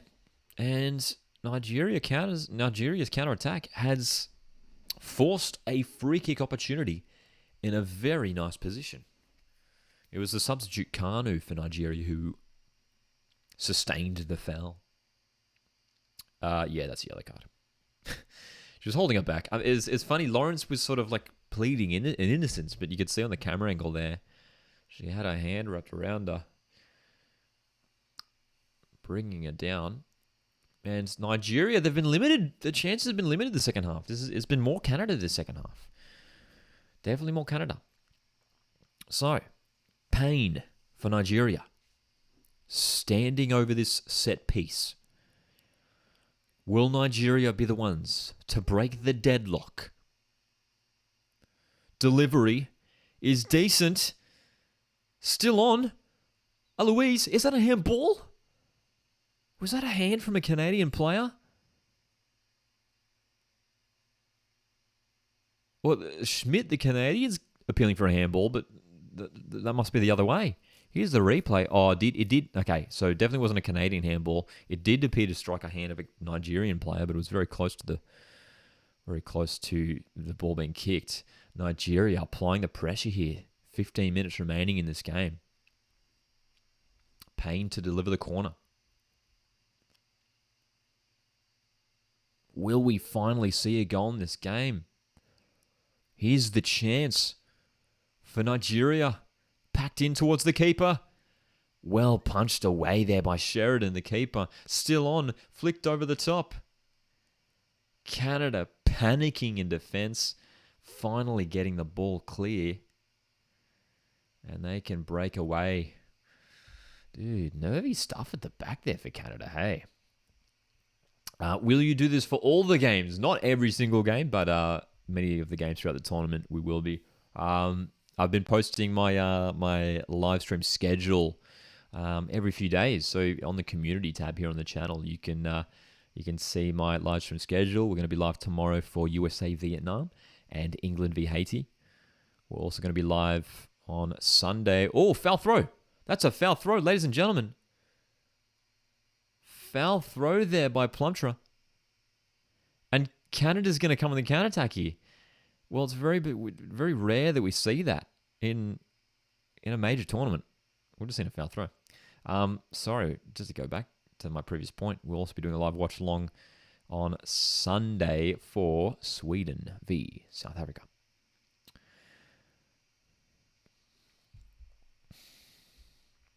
Christian asks, do you think Jamie McLaren will have another crack overseas, or will he stay at City until he retires? I've got a feeling he's just going to stay at City. I think if he wanted to go overseas, he would have left last year or the year before. He's just stayed here now.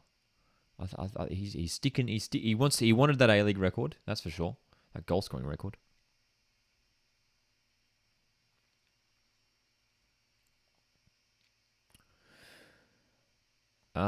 Christian asks, Lockie, just wanted to ask if you've ever done any public speaking courses or something, because you speak so calmly and your speech is always well connected without stuttering. Christian, thanks for the compliment. I appreciate it, mate. I haven't. No. No. I used to do a bit of radio work. Aside from that, not much else. Haven't done public speaking. Generally, a microphone. And whether it's radio waves or internet waves is where I'm most comfortable. Fauna says, actually surprised Jamek hasn't received a mega offer from Saudi Arabia, China, or India. I mean, like he probably has. That's the thing, right? He probably has, but he's probably just opted to stay here. I mean, with his goal scoring feats, he surely has been receiving offers. But yeah. Oh, Nigeria almost in here at the top. This game's going to open up, man. We've got just over 10 minutes to go. This game's going to open up for sure. Dom's back. Good to see you, Dom. What's your opinion on the Matildas game last night? Important to get the win. That was the bottom line. Important that we got the 3 points. But it was nervy. It was a little bit worrying. You could tell that we did miss Sam Kerr a little bit, unfortunately. But Republic of Ireland were physical and were fierce, man. They competed so well and made it really difficult for Australia. So, yeah, look, it wasn't perfect. It definitely wasn't our best performance of the year, that's for sure. It was really worrying. That's for sure. What is your final score of the game? For this one, I'm still back in 1-1. I mean, I said it at halftime. That was my prediction at 1-1. I reckon we're going to see 2 goals late on in this game and it's going to finish a draw. There has to be a goal, man. I mean, there's been so many chances for either side. We've had missed penalties. We've had everything. You speak very well with someone with only a bit of practice. Love that, man. Thanks for the compliment, Christian. I appreciate it. All right. This is getting tense, ladies and gentlemen. Final stages of this game. This is where you want to be tuning in. Nigeria, that's got to be offside, surely. No, the flag hasn't gone up. Nigeria in with a chance. Kanu, what a save. Sheridan, the flag's out. Why? The offside was so clear. Why did the assistant wait? The offside was so blatant. Here's the replay. Am I wrong? That's pretty clear. That's a very clear offside. You have to flag that. I'm sorry. I know they like to, if it's close, they play it on for VAR. That was pretty clearly offside. She was about 5 meters ahead of the defender. Anyway, goodness me. Canada are coming the other way. Great chance for them. It's going to come to Lawrence, who's now playing at right back. Nigeria win the ball and can come the other way. Man. Lucino says, hey, Loggy, what are your predictions for the other 2 games? Philippines v Switzerland and Spain v Costa Rica. Philippines v Switzerland. Interesting game. 2 teams who are going to be competing for potentially first spot. They're going to look at that New Zealand-Norway result. They're going to be hoping to match New Zealand's performance and get the win in that game. That's for sure, because that was a big upset last night. I think Switzerland should be too strong in that game. Philippines under Alan Stajic. I'm going to go 2-1 Switzerland. Spain v Costa Rica. I'm going to go 3-0 Spain. Yeah. Christian, interesting question. Which A-League clubs do you think cannot be classified as big clubs? For me, the big clubs in the A-League are Sydney FC, Melbourne Victory are the biggest. And then they're definitely the biggest. I probably would say Melbourne, Western Sydney Wanderers and Melbourne City. Yeah, I'd probably go the 2 big Sydney teams, the 2 big Melbourne teams. Tarnley says, yeah, we're lacking some final product last night, that's for sure. Sorry, I'm seeing these messages a little bit late. I am dual. My eyes are flicking left and right, aren't they? Who do I want to win in this game? Draw. I want to draw for sure. Being an Aussie, I want to draw for sure. Definitely want that draw. Late change here for Canada. Their final change of the game. It is Grosso, who has played well today in midfield. Very, very well indeed. And for the final 10 minutes, she will be replaced by Prince, who's coming on into that midfield area. Rhonda and Trony says, thank goodness the World Cup is on, as the A-League break is so long. Indeed it is. It's great having these tournaments. We've had pre-season friendlies, Australia Cup kicking off next month. It's a lot going on. Lots going on. Aardvark, I'm just seeing your chat message. The rule to wait sucks. Someone is going to do a hamstring or chasing dead play at some point. Nigeria's corner delivery here is decent. Hanging it up. Still on. Surely. Oh my gosh, what a chance. Oh, the call went the other way. Oh, Nigeria, man. Nigeria, come on. So close. Oh, mate.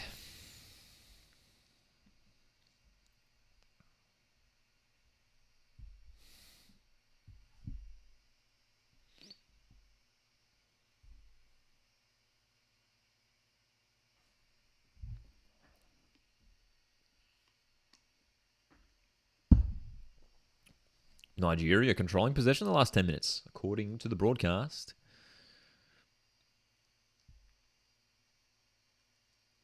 Surely this can't end 0-0. Surely not.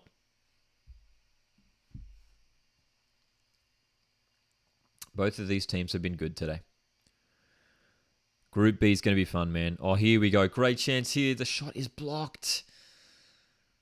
It was Veens again in a good position. 5 substitutes have been made here for Canada. Foul committed. Okay.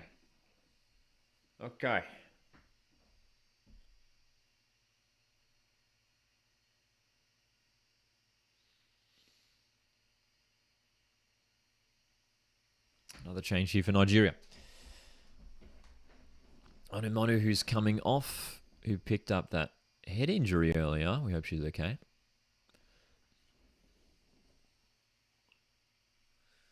Okaronko coming on for Nigeria. Not long remaining. 0-0. Long ball from the free kick. Headed away by Buchanan. Still on for Nigeria. Still on indeed. Here's a chance. Oh, Shawala. Oh, dude. She had the... I don't think she saw it, but she had a player running in behind her. Oh, another foul. Just some clumsy fouls from both teams just in the middle of the pitch. I guess they're just making sure they don't want to concede a counter-attack, a goal on a counter-attack here, hey? Which is totally understandable. Forward Canada come. Lawrence's delivery. Doesn't find a teammate. Ooh, is that a back pass? I mean, it came off a leg.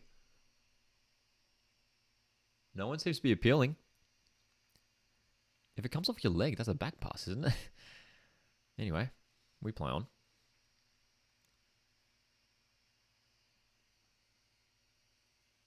Oh, space down here.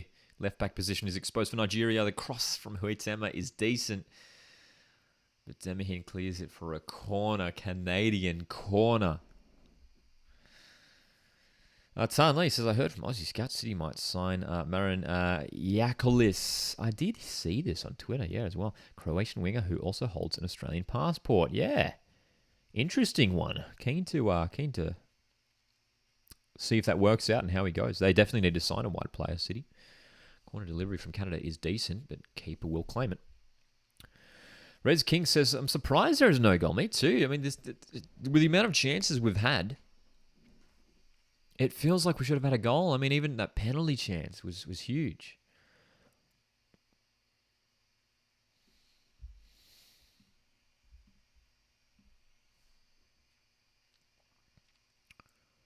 In a few hours' time, we'll be doing a live stream watching Spain v Costa Rica, so make sure you tune in for that one. That's kicking off at 5:30 p.m. Australian Eastern Standard Time. We'll be live for that one. Minutes remaining. in this Group B clash between Nigeria and Canada. Good forward play here from Nigeria, but Buchanan. Beautiful sliding challenge. That's another clumsy foul. So many. I mean, the referee has to start handing out cards here. I mean, we're seeing all these fouls where they're just cutting down players in the middle of the park, stopping these counterattacks. I mean, that's a clear yellow card. I mean, Lacasse is breaking away there. And that's a clear foul.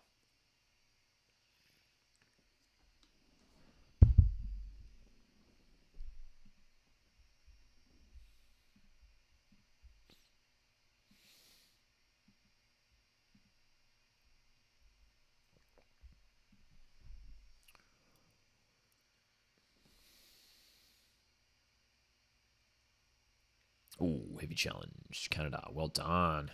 Winning the ball in a good position. Lacasse feeding Veens.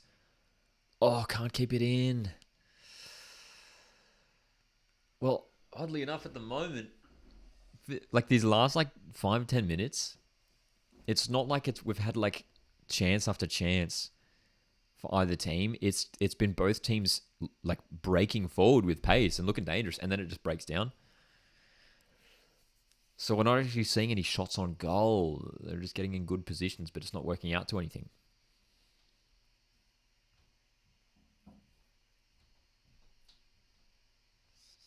Lacasse. Oh, here we go. Some space. Great chance here.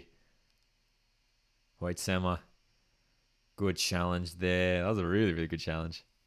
Nigeria can clear. Poor clearance because it's going to be whipped back in by Quinn. Prince. Offside flag. We might have a 0-0 here, which I think is ideal for Australia. Not only for the draw, but no goals.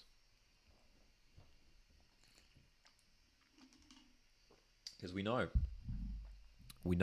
if it comes down to deciding who's... Oh, that wasn't offside. On the replay, that definitely was not offside. But anyway... in the end, it comes down, if teams level on points and goal difference, it comes down to goals scored. So having a 0-0 is actually not terrible. It's probably the most ideal result for Australia here, I think. But I don't know, man. We want to see some goals here, just from a neutral point of view, watching this game alone. Quinn's worked hard today in midfield, whipping this cross in. The header from Hoytsema goes wide.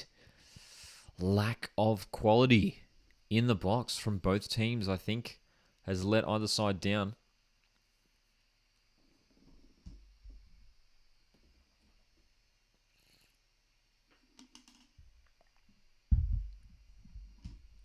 No reds in 3 games. Has been many yellow cards, to be fair, Valhoon. There were a lot of fouls on Wrestle last night, that's for sure. Yeah, Ronda and Tony says you get the feeling a late goal's coming for Canada. Indeed. Mariam says Canada is going to win 2-1. Hopefully we see some goals in injury time. Another change here for Nigeria. Lay it on. Fresh legs. 8 minutes, dude. We got 8 minutes.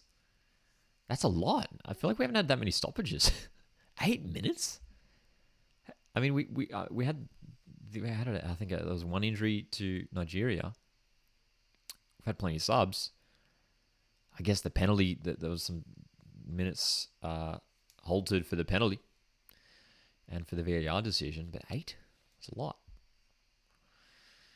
There's another injury concern here for Nigeria.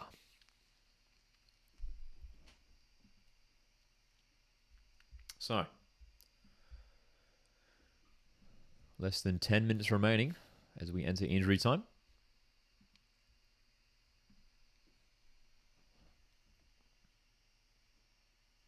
Ooh, that was a nasty challenge too. Like Veens, it was an accident too. I mean, you could see from the replay, Veens, the Canadian player, had no idea she was there. Her leg was there. Looked completely accidental.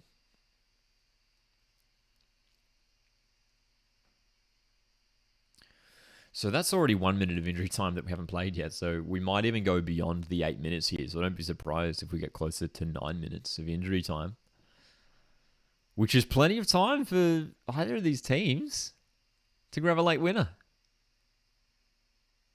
Nigeria in a good position. What can they do here? Wide ball for Plumtra.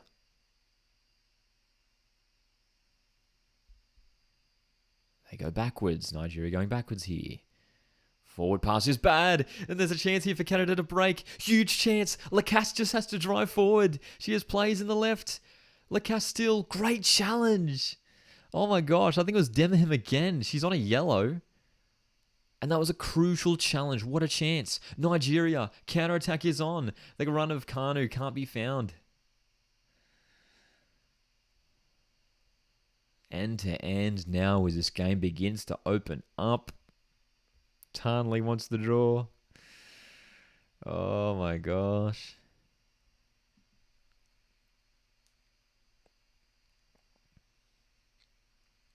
Canada. This is a game I think they were expected by many to win, but they've been challenged. They've been challenged really well today by Nigeria. Cross is decent. Headed away. It would be heartbreaking for Nigeria if they do lose this game and concede late here. They've defended really well for much of this game. Prince on the left wing for Canada, the substitute. 1-on-1 with Eloise, and she wins that duel, the Nigerian right back. Well done. Eloise concedes the throw in there. Well done from Prince. Canada throwing in a good position. Looking to attack from this left wing. By the looks of things in the stands, it's majority Canada. Plenty of colour and variety in the stands. We're seeing Aussie shirts, Nigeria shirts, Canada shirts. Canada. Oh, geez, that was close. That cross didn't look like much, but it's going to be a corner. Keeper played that out. Keeper played that out. It's going to be a corner here.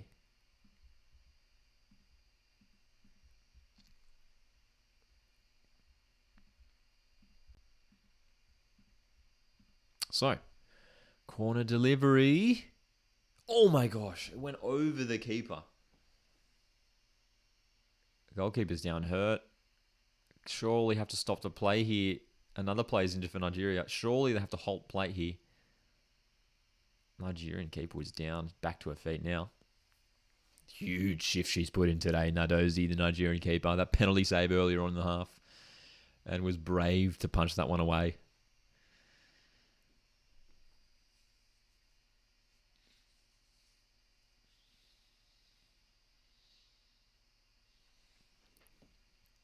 We're coming up to 5 minutes of injury time played. But there's been a couple stoppages within this injury time, so it could go past that easily.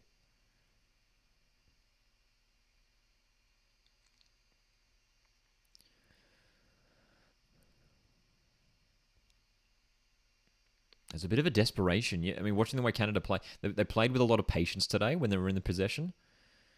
But there's almost a bit more urgency now about Canada. They're running out of time to get the win here. And if they open this group stage with a draw, knowing that Australia did get 3 points last night, just puts that little bit of pressure on them. Lacasse. Her delivery is deflected away. Corner, Canada.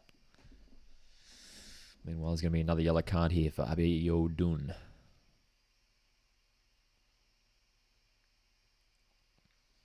Final moments.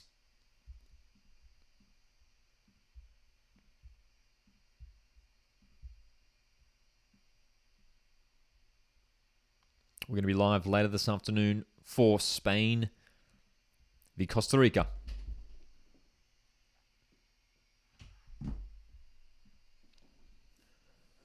Oh, is there a VAR check here?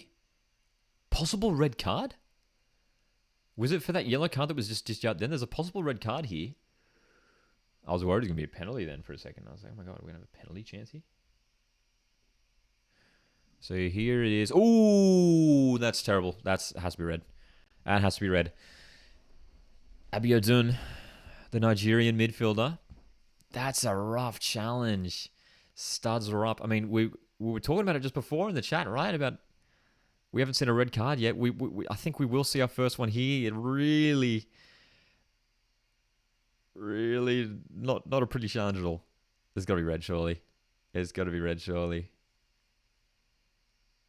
Referee's making the call. Correct decision.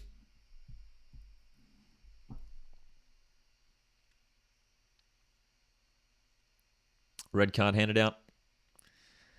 Nigeria down to 10 players for the final stages. Can't have many complaints with that one. That's a red all day. Says Raiders and King. Valhoon says leg breaker. Dude, it looked bad. I'm surprised that Lawrence isn't badly hurt. Didn't come off even worse from that challenge. Terrible. So, Schmidt's corner here for Canada. Delivery's okay. Hoitema. Cleared away, man. Nigeria, how many times? I mean, I'd love to see the clearance stats. The numbers are well into the double digits here, surely. We're coming up to the 8 minutes, but there's going to be more of that, surely. Players gone down here for Canada. Bit of chaos to finish off this game late on here. It's going to be a Canadian throw. So, how many minutes of time will there be added on here? Because we've had a few stoppages. This could easily go to 10 minutes, I think. Quinn's long ball. Canadian player goes down. Oh, huge collision. A hit to the head of one of the Canadian players. The keeper went for the ball. Player goes down. Canada player goes down. This is chaos in the box. Still on. And a free kick has gone the way of Nigeria. And it's a yellow card for Veens. Well, it looked like a huge penalty shout there once again for Canada. Oh my gosh. Dude, we can't keep up. That did appear to be a foul there. Looking at that replay, Veens coming in late with the challenge. She picks up a yellow card.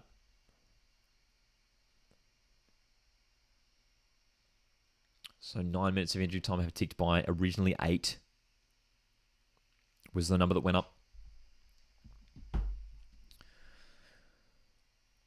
Chapman plays it long for Canada, but that ball goes out of play. Nigeria have sustained so much pressure, especially in the second half. A draw is a good result for them here against Canada, who are expected to go through from this group.